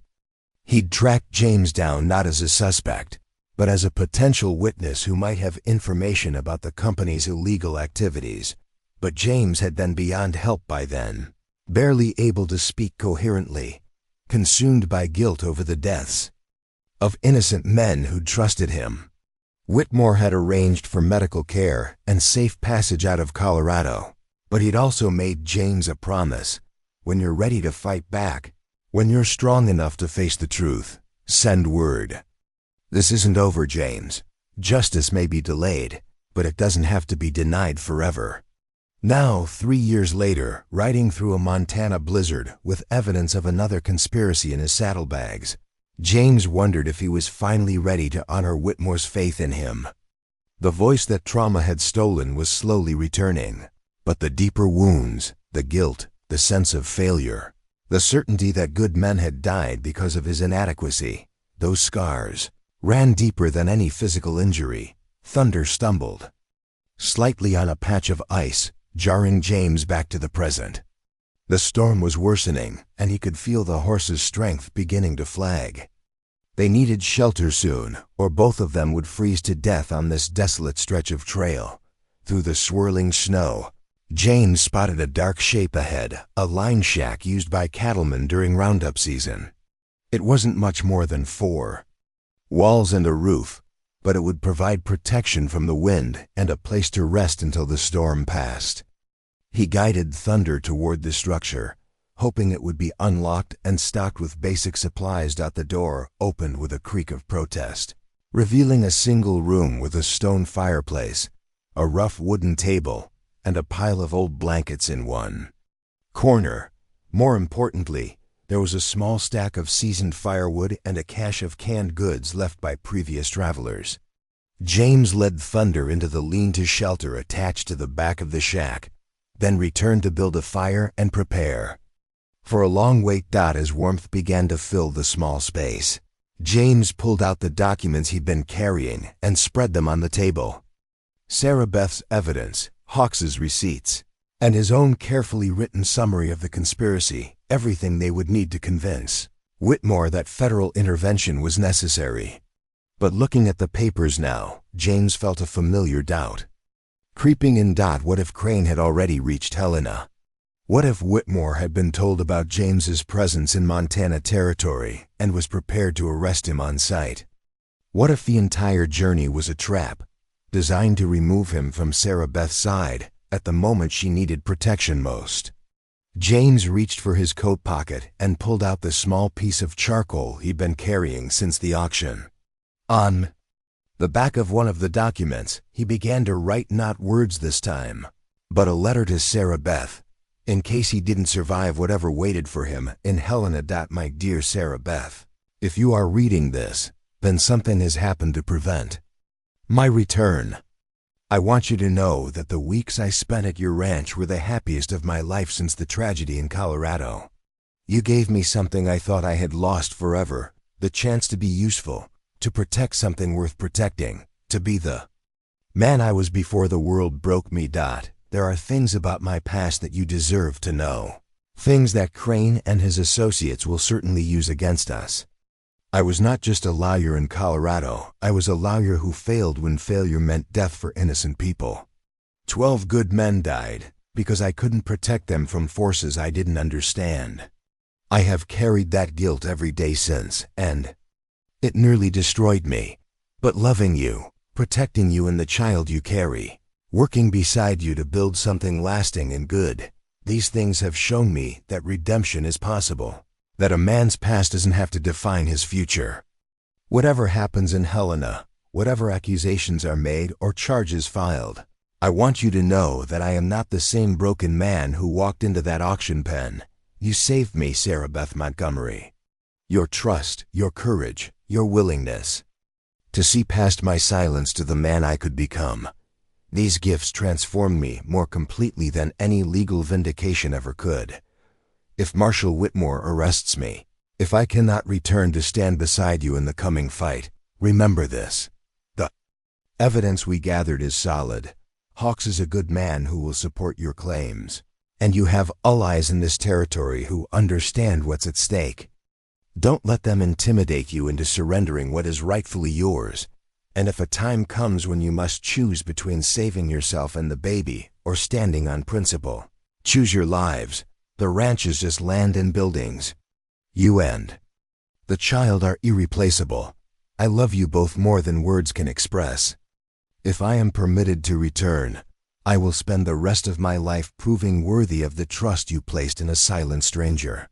If I cannot return, know that you made a broken man whole again, and that is a gift beyond price. Your devoted servant. James. He folded the letter carefully and tucked it into an inside pocket of his coat, hoping Sarah Beth would never need to read it, but wanting her to understand if the worst came to pass.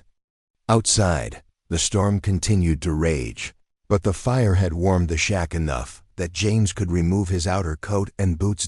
As he settled in to wait out the weather, James found himself thinking not about the past or the uncertain future, but about the simple domestic moments that had defined his time at the Montgomery Ranch. Sarah Beth humming softly as she prepared breakfast, the way she unconsciously rested her hand on her growing belly when she was thinking, the quiet satisfaction of working beside her to repair fences and tend livestock, those memories sustained him through the long night as wind howled around the line shack and snow piled against the walls. When dawn finally broke, revealing a world transformed by the storm, James felt a calm certainty settle over him. Whatever waited in Helena, whatever Daniel Whitmore's reaction to seeing him again, he would face it with the knowledge that he'd already achieved something worth more than professional vindication. He'd learned to love, and be loved in return. He'd found a place where his skills and strength could serve something larger than his own ambitions. He'd discovered that silence could be more eloquent than words when it carried the weight of genuine commitment. Leaving behind crystalline air and blinding sunlight reflected off fresh snow, James saddled Thunder and checked his supplies one final time. Helena was still 20 miles away, but the worst of the journey was behind them. With any luck, they would reach the territorial capital by afternoon. As they set out into the pristine wilderness, James allowed himself one last look back toward the south, toward Cedar Falls and the ranch where Sarah Beth waited for his return. She would be worried, probably frightened by the storm and whatever threats Crane might have made in his absence. But she would endure, because that's what strong women did when the men they loved rode into danger. The final stretch to Helena passed without incident, the trail clearly marked and well-maintained despite the fresh snow. Other travelers had already broken a path through the drifts, and Thunder moved with renewed energy as he sensed the approach of shelter and grain. Helena itself was a revelation after the frontier. Simplicity of Cedar Falls, a genuine city with paved streets, brick buildings, and all the amenities of civilized life. The Territorial Capitol building dominated the central square, its copper dome gleaming in the afternoon sunlight like a beacon of federal authority. James made his way to the telegraph office first, hoping to send word to Whitmore that he was in town and needed to meet urgently. The clerk, a nervous young man with ink-stained fingers, looked up from his desk with the expression of someone accustomed to handling sensitive communications. "Message for Marshal Whitmore," James said, his voice stronger now than it had been.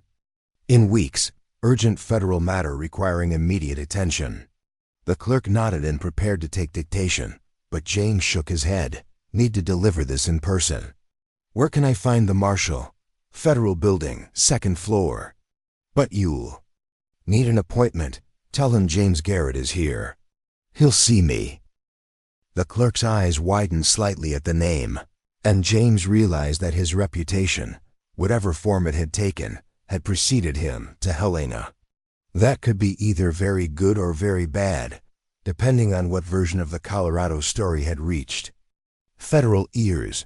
The Federal Building was impressive by territorial standards, 3 stories of cut stone with tall windows and carved facades that spoke of government authority and permanence. James climbed the steps slowly, steeling himself for a reunion that would determine not just his own fate, but the future of everyone depending on his mission's success.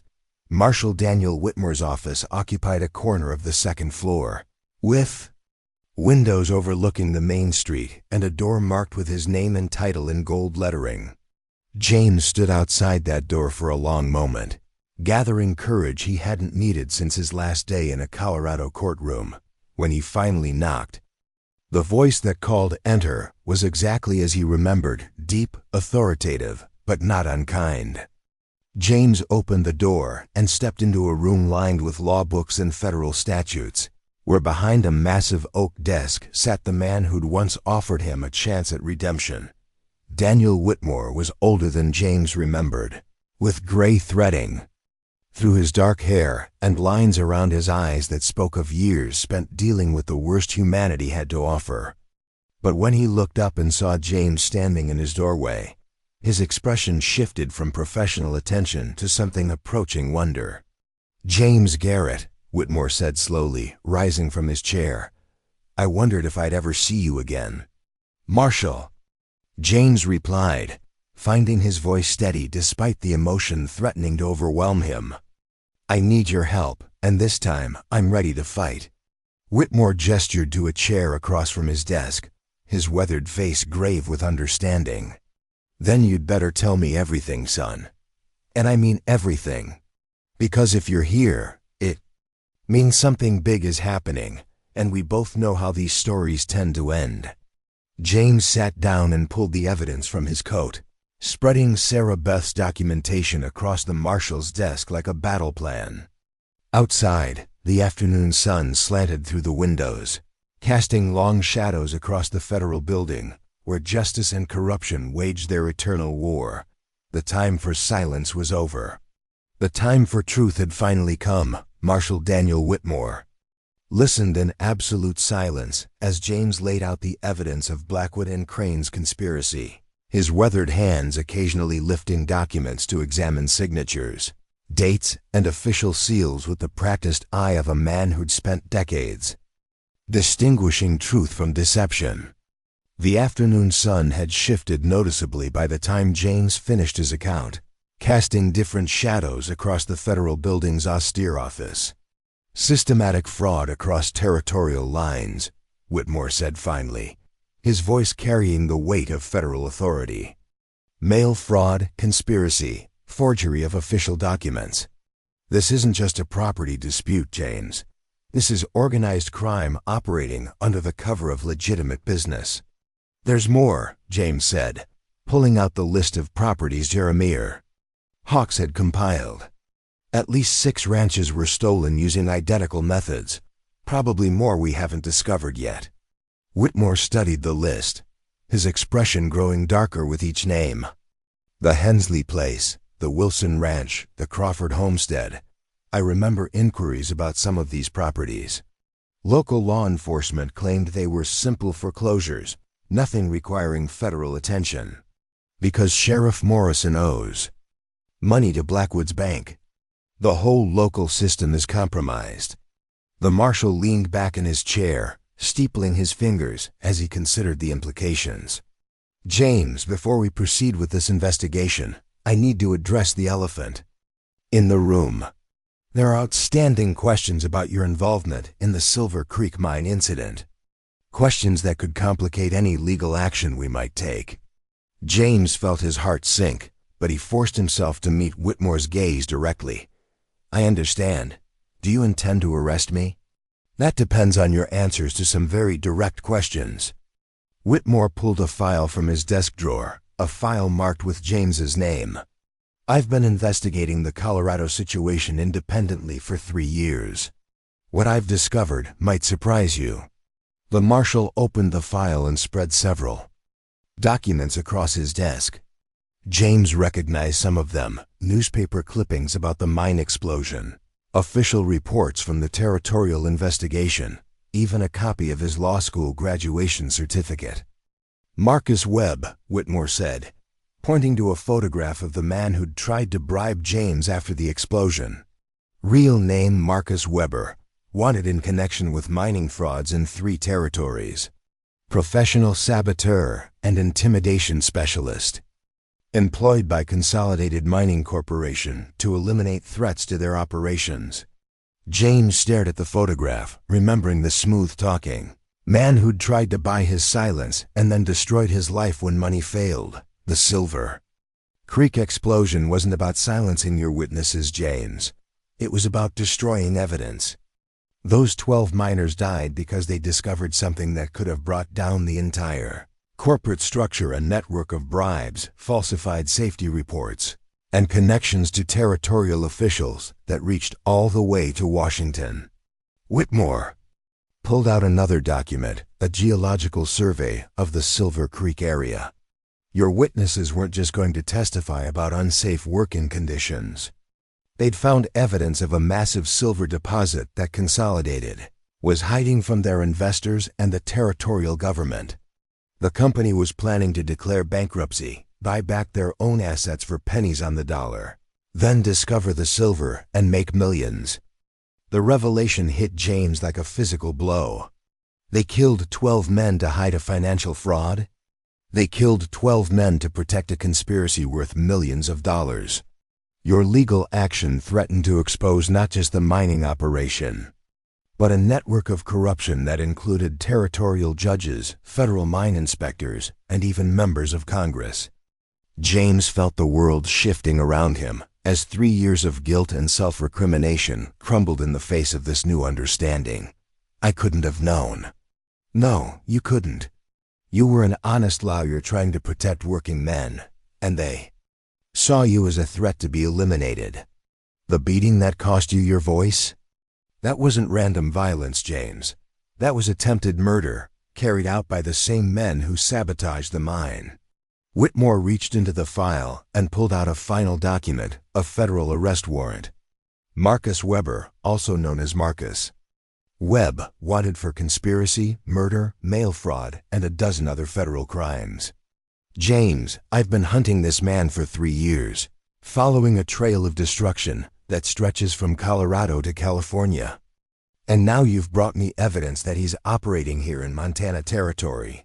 Weber is here? Harrison Crane is Marcus Weber. Same man, new identity, same criminal methods. He's been running this land fraud operation as a way to build capital for his next major score, probably another mining swindle like the one that destroyed Silver Creek. The pieces fell into place with devastating clarity. Crane's knowledge of James's past, his confidence in manipulating local law enforcement, his sophisticated understanding of legal loopholes and federal jurisdiction, it all made sense if he was actually a professional criminal with years of experience corrupting territorial governments. "Sarah Beth," James said, rising from his chair. "If Crane knows I'm here, if he realizes I've made contact with you, she's in immediate danger." Whitmore agreed, already reaching for his coat and gun belt. "How many men did you say he had?" "With him? At least 4 when they visited the ranch. Probably more by now." Whitmore was moving toward the door, his manner transformed from contemplative lawman to man of action. "I'm deputizing a federal posse. We'll ride for Cedar Falls within the hour." "Marshal," James said, following him into the hallway, "there's something else you should know." I found my voice again. The injury, the trauma, it's healing. Whitmore paused and looked back at him, and James saw something that might have been pride in the older man's eyes. "Good," the marshal said simply. "You'll need it for what's coming. This isn't just about saving your ranch anymore, James. This is about bringing down a criminal organization that's been operating with impunity for years. Are you ready for that fight?" James thought about Sarah Beth, probably frightened and defending herself with nothing but courage and the help of a few displaced ranchers. He thought about the baby she carried, innocent life that deserved a chance to grow up in a world where justice meant something. He thought about all the families that Crane and his associates had destroyed, all the honest people who'd lost everything to sophisticated thieves wearing the mask of legitimate business. "I'm ready," he said. The federal posse that assembled in Helena's main square was impressive by territorial standards, 12 deputy marshals, all experienced in dealing with organized criminal enterprises, all armed with the latest weapons and the authority of federal law. But James knew that Crane would have anticipated the possibility of federal intervention. The man was too careful, too experienced to be caught off guard by a simple show of force. As they rode south toward Cedar Falls, Whitmore laid out his strategy. "We'll approach from 3 directions, main group down the primary road, flanking parties through the hills on either side. If Crane's held up at the ranch, we'll surround him. If he's already moved Sarah Beth somewhere else, we'll track him down." "He won't hurt her," James said with more confidence than he felt. "She's valuable to him as leverage." "Men like Crane don't think like normal people, James. When they're cornered, they become unpredictable. We have to be prepared for anything." The ride to Cedar Falls took 6 hours, pushing hard through snow that was already beginning to melt under an unseasonably warm sun. As they crested the final ridge overlooking the valley, James felt his heart contract at what he saw below. Smoke was rising from the direction of the Montgomery ranch, not the thin wisps of chimney smoke, but thick, dark columns that spoke of buildings burning out of control. "Too late," Whitmore said grimly, spurring his horse toward the valley floor. They reached the ranch as the sun was setting, painting the sky in shades of red that matched the flames consuming the barn. The house still stood, but barely windows broken, front porch collapsed, walls blackened with soot. In the yard, several bodies lay motionless in the trampled snow. James vaulted from his horse before thunder had come to a complete stop, running toward the house and calling Sarah Beth's name. Behind him, he heard Whitmore shouting orders to his deputies, organizing a search of the property and the surrounding area. The front door hung open, revealing a kitchen destroyed by violence and fire. Furniture overturned, dishes shattered, walls scarred by bullets and axes. But no bodies inside the house, no blood on the floors, signs of struggle, but not of murder. "James!" A voice called from the direction of the creek. He spun around to see Jeremiah Hawks emerging from a stand of cottonwood trees, supporting a limping Tom Wilson. Both men were wounded but alive, and Hawks was pointing toward the hills east of the ranch. "They took her," Hawks gasped as James Reached them, Crane and 8 men. Left maybe 2 hours ago, heading for the old mining camp up Devil's Canyon. How many of our people? Wilson and me, the others. Hawk shook his head grimly. They fought hard, James. Gave Sarah Beth time to destroy the evidence before they broke into the house. She destroyed the documents, threw them in the stove rather than let Crane get his hands on them. That's when he decided to take her alive, use her to force you into surrendering yourself. Whitmore had approached in time to hear the last exchange. Devil's Canyon, he said, consulting a map one of his deputies had produced. Abandoned silver mine, plenty of places to fort up and make a stand. If Crane's chosen that as his stronghold, he's planning for a siege. Or he's planning to disappear. James said. Those old mines connect to natural caves that lead clear through the mountain. A man who knows the territory could vanish completely. Then we'd better move fast. Whitmore was already organizing his men into pursuit formation. James, you know. This country, what's the best approach? James studied the terrain, remembering hunting trips he'd taken with Thomas in the months before the mining accident. Devil's Canyon was treacherous country, full of hidden ravines and loose rock that could turn deadly in the darkness. There's a game trail that approaches from the north, stays below the ridgeline until you're almost on top of the mine entrance, but it's narrow, single file only, if they're watching. It's still our best chance. We'll split into 2 groups main. Force up the canyon floor to keep their attention. Smaller team uses your game trail to get behind them. I'm going with the flanking team, James said. James, you're not a deputy marshal. You have no training for this kind of operation. That's my wife up there, Marshal. My child she's carrying. I'm going with or without your permission. Whitmore studied James's face in the dying light, seeing the determination that had carried a broken man through 3 years of healing and brought him back to fight for justice. All right, the marshal said finally. But you follow orders, and you don't. Take unnecessary risks. Sarah Beth needs you alive, not heroic. The climb up the game trail took 2 hours in near-complete darkness, with James leading 4 deputy marshals through terrain that would have been challenging in broad daylight. Every loose rock that clattered into the void below made them freeze and listen for signs that they'd been detected. Every branch that snapped underfoot seemed loud enough to wake the dead, but the trail held, and they reached their position overlooking the mine entrance, just as the moon emerged from behind a bank of clouds. Below them, James could see the abandoned mining operation, a cluster of ramshackle buildings surrounding the dark mouth of the main shaft, with guards posted at strategic points around the perimeter. There, whispered Deputy Marshal Collins, pointing toward the largest building. Light in the window and someone moving around inside. James strained his eyes against the darkness and felt his heart leap when he caught a glimpse of a familiar figure silhouetted against the lamplight. Sarah Beth, apparently unharmed but clearly a prisoner. How many guards can you count?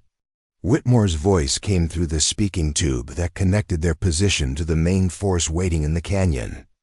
Below. 4 that I can see, James whispered back. Probably more inside the buildings. On my signal, we'll start the distraction.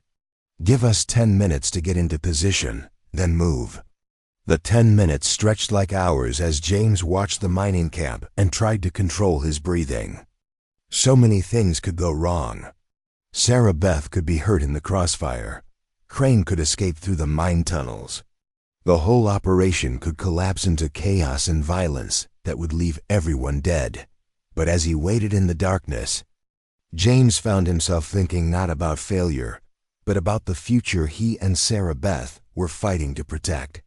A future where their child could grow up free from the shadow of corrupt men like Crane and Weber. A future where justice meant something more than whoever had the most money and influence. The sound of gunfire from the canyon below signaled the beginning of Whitmore's assault. Immediately, the guards around the mine camp began moving toward the sound, shouting orders and preparing to defend against attack from the most obvious direction. "Now," James whispered, and began working his way down the steep slope toward the buildings. The next few minutes passed in a blur of controlled violence. The deputy marshals moved with professional precision, taking out the remaining guards with minimal noise while James made his way toward the building where Sarah Beth was being held. He could hear voices inside Crane's cultured tones mixing with rougher accents that probably belonged to his hired gunman. James reached the window and peered inside, his heart stopping at what he saw. Sarah Beth sat in a wooden chair in the center of the room, her hands bound behind her back, but her face defiant. Crane stood nearby, a pistol in his hand and an expression of cold calculation on his face. 3 other men were positioned around the room, all armed and watching the windows nervously as the sound of gunfire grew closer. "Seems your friend the marshal has arrived," Crane was saying to Sarah Beth.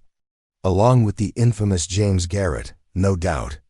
Tell me, my dear, what did you think when you learned about his sordid past? When you discovered that the man you trusted was responsible for the deaths of 12 innocent minors?" "I thought," Sarah Beth said clearly, "that you were a liar then, just like you're a liar now." Crane's face darkened. "Loyalty is admirable, Mrs. Montgomery, but misplaced loyalty can be fatal. Your husband-to-be is a wanted man, a fugitive from justice. When this is over, he'll hang for his crimes, and you'll be left with nothing but the memory of your poor judgment. The only criminal here is you, Marcus Weber." James saw Crane's face go white at the use of his real name. Sarah Beth's defiant smile told him that Hawks had managed to share what they'd learned about Crane's true identity before the attack on the ranch. "So you know," Crane said softly. "That changes things, I'm afraid. I'd hoped to keep you alive as leverage, but if you're aware of my ... previous endeavors, you've become a liability I can't afford." He raised the pistol toward Sarah Beth, and James knew he was out of time for careful planning. He threw himself through the window in a crash of breaking glass, landing hard on the floor but rolling immediately toward the nearest gunman. The room erupted in chaos. James managed to tackle one of Crane's men before the man could draw his weapon, while the other 2 spun toward the window, distracted by his sudden appearance. In that moment of confusion, Sarah Beth proved that pregnancy hadn't diminished her spirit. She threw herself backward in her chair, toppling toward Crane and spoiling his aim just as he fired. The bullet meant for her heart shattered a lantern, instead splashing burning oil across the wooden floor and filling the room with flames and smoke. James fought desperately with the gunman he'd tackled, both men rolling across the floor while trying to gain control of a pistol that fired wildly into the ceiling. Through the smoke and confusion, James heard the sound he'd been hoping for, the voices of deputy marshals surrounding the building, calling for surrender. But Crane wasn't the type to give up easily. Even as his men threw down their weapons and raised their hands, the criminal mastermind was dragging Sarah Beth toward a door that led deeper into the mine complex. "Let her go, Weber," James shouted, finally gaining his feet and pointing a captured pistol at the man who'd destroyed so many lives. "It's over. The federal marshals have the place surrounded, and they know who you really are. It's never over." Crane snarled, backing toward the mine entrance with Sarah Beth held in front of him as a shield. "I've spent 3 years building this operation, and I'm not going to lose it to a broken-down lawyer and his pregnant whore." The insult sent rage flooding through James's veins, but he forced himself to remain calm. Sarah Beth's life depended on his ability to think clearly, to find a way to resolve this standoff without anyone else getting hurt. The game's finished. "Marcus, you've got nowhere to run. Those mine tunnels lead to a dozen different exits, but we've got men stationed at every one. Surrender now, and you might live to see the trial." "I don't think so." Crane was almost to the mine entrance now, dragging Sarah Beth with him into the darkness beyond the reach of the lamplight. I know these tunnels better than your federal friends, and I've got supplies cached throughout the system. By the time they find us, we'll be in Mexico, and your precious wife will be keeping me company for the journey." That's when Sarah Beth made her move. With a sudden twist that caught Crane off guard, she broke free from his grip and threw herself to the side, landing hard on the rocky floor but out of the line of fire. James didn't hesitate. He put 3 bullets center mass into Marcus Weber, ending forever the criminal career of the man who'd caused so much pain and destruction. The silence that followed was broken only by the crackling of flames from the burning building and the sound of Deputy Marshal securing the area. James holstered the smoking pistol and ran to where Sarah Beth lay, gathering her into his arms and checking frantically for injuries. "Are you hurt?" "The baby, we're fine," she said, her voice shaky but strong. "James, I knew you'd come back. I knew you'd save us. I almost didn't make it in time, but you did. That's what matters." She looked up at him, her eyes bright with tears and love and relief. Marshal Whitmore explained everything about Colorado. About Crane being the man who hurt you, about the conspiracy. "James, you were never the villain in that story. You were just another victim of evil men." James held her close, feeling 3 years of guilt and shame finally lifting from his shoulders. "I should have trusted you with the truth from the beginning. You told me when you were ready. That's enough." Marshal Whitmore appeared in the doorway, surveying the scene with satisfaction. Marcus Weber, alias Harrison Crane, deceased. His associates are in custody, and we've recovered documents that will help us track down the rest of his organization. James, you've helped us close a case that's been open for 3 years. What about the ranch, the property dispute? With Weber dead and his conspiracy exposed, those fraudulent documents won't stand up in any court. Mrs. Montgomery's ranch is secure. Whitmore paused, studying James with the expression of a man making an important decision. "There's something else. The territorial government has authorized me to offer you a position as deputy marshal, if you're interested. Your legal background and knowledge of criminal enterprises would be valuable assets." James looked down at Sarah Beth, who was smiling up at him with pride and love shining in her eyes. "I'm honored by the offer, Marshal, but I think I'll stick to ranching. I've got a family to think about now, and a life to build that doesn't involve chasing criminals across the territory." "I understand, but if you ever change your mind, the offer stands." As they walked out of the burning mine complex into the clean air of the Montana night, James felt a sense of completion he'd never thought possible. The past had been laid to rest, the future secured, and the woman he loved was safe in his arms. "James," Sarah Beth said as they reached the horses Whitmore's men had brought for them, "there's something I need to tell you." "What?" "When I was throwing those documents in the fire, trying to keep them away from Crane, I may have saved one thing." She reached into her dress and pulled out a folded paper. "Our marriage certificate. I had Hawks marry us before the attack, just in case something happened to one of us. I hope you don't mind being legally bound to a stubborn pregnant woman." James stared at the certificate, seeing their names written together in Hawks's careful handwriting, witnessing their union in the eyes of God and territorial law. When he looked up, Sarah Beth was watching him with a mixture of hope and uncertainty. "Mrs. Garrett," he said, his voice strong and clear and full of love, "I can't think of anything that would make me happier." He kissed her then. They're in the moonlight with the Montana mountains rising around them like cathedral walls, sealing a bond that had been forged in silence and tested by fire. When they finally broke apart, both were laughing and crying at the same time. "What happens now?" Sarah Beth asked. "Now we go home," James said. "We rebuild what was damaged, we raise our child, and we live the life we've earned through all this struggle. And if more trouble comes?" James looked back at the smoldering ruins of the mine complex. where the last remnants of Marcus Weber's criminal empire were being extinguished by deputy marshals and the cleansing fire of justice. "Then we'll face it together," he said. "But I have a feeling our fighting days are over, Mrs. Garrett. The silent cowboy has found his voice, his home, and his family. That's enough adventure for any man." As they rode toward Cedar Falls under a canopy of stars, James Garrett reflected on the strange journey that had brought him from the depths of despair to this moment of perfect happiness. He'd lost everything once: his career, his voice, his faith in justice, only to discover that sometimes a man has to be completely broken before he can be rebuilt into something stronger and better than he was before. The ranch would need rebuilding, but they had willing hands and generous neighbors to help with the work. The baby would arrive in the spring, bringing new life to a place that had seen too much sorrow.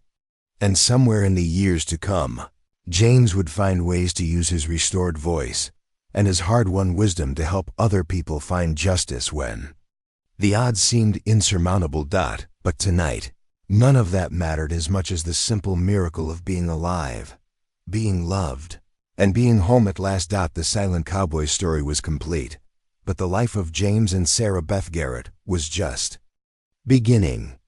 Up next, you've got 2 more standout stories right on your screen. If this one hits the mark, you won't want to pass these up. Just click and check them out. And don't forget to subscribe and turn on the notification bell so you don't miss any upload from us.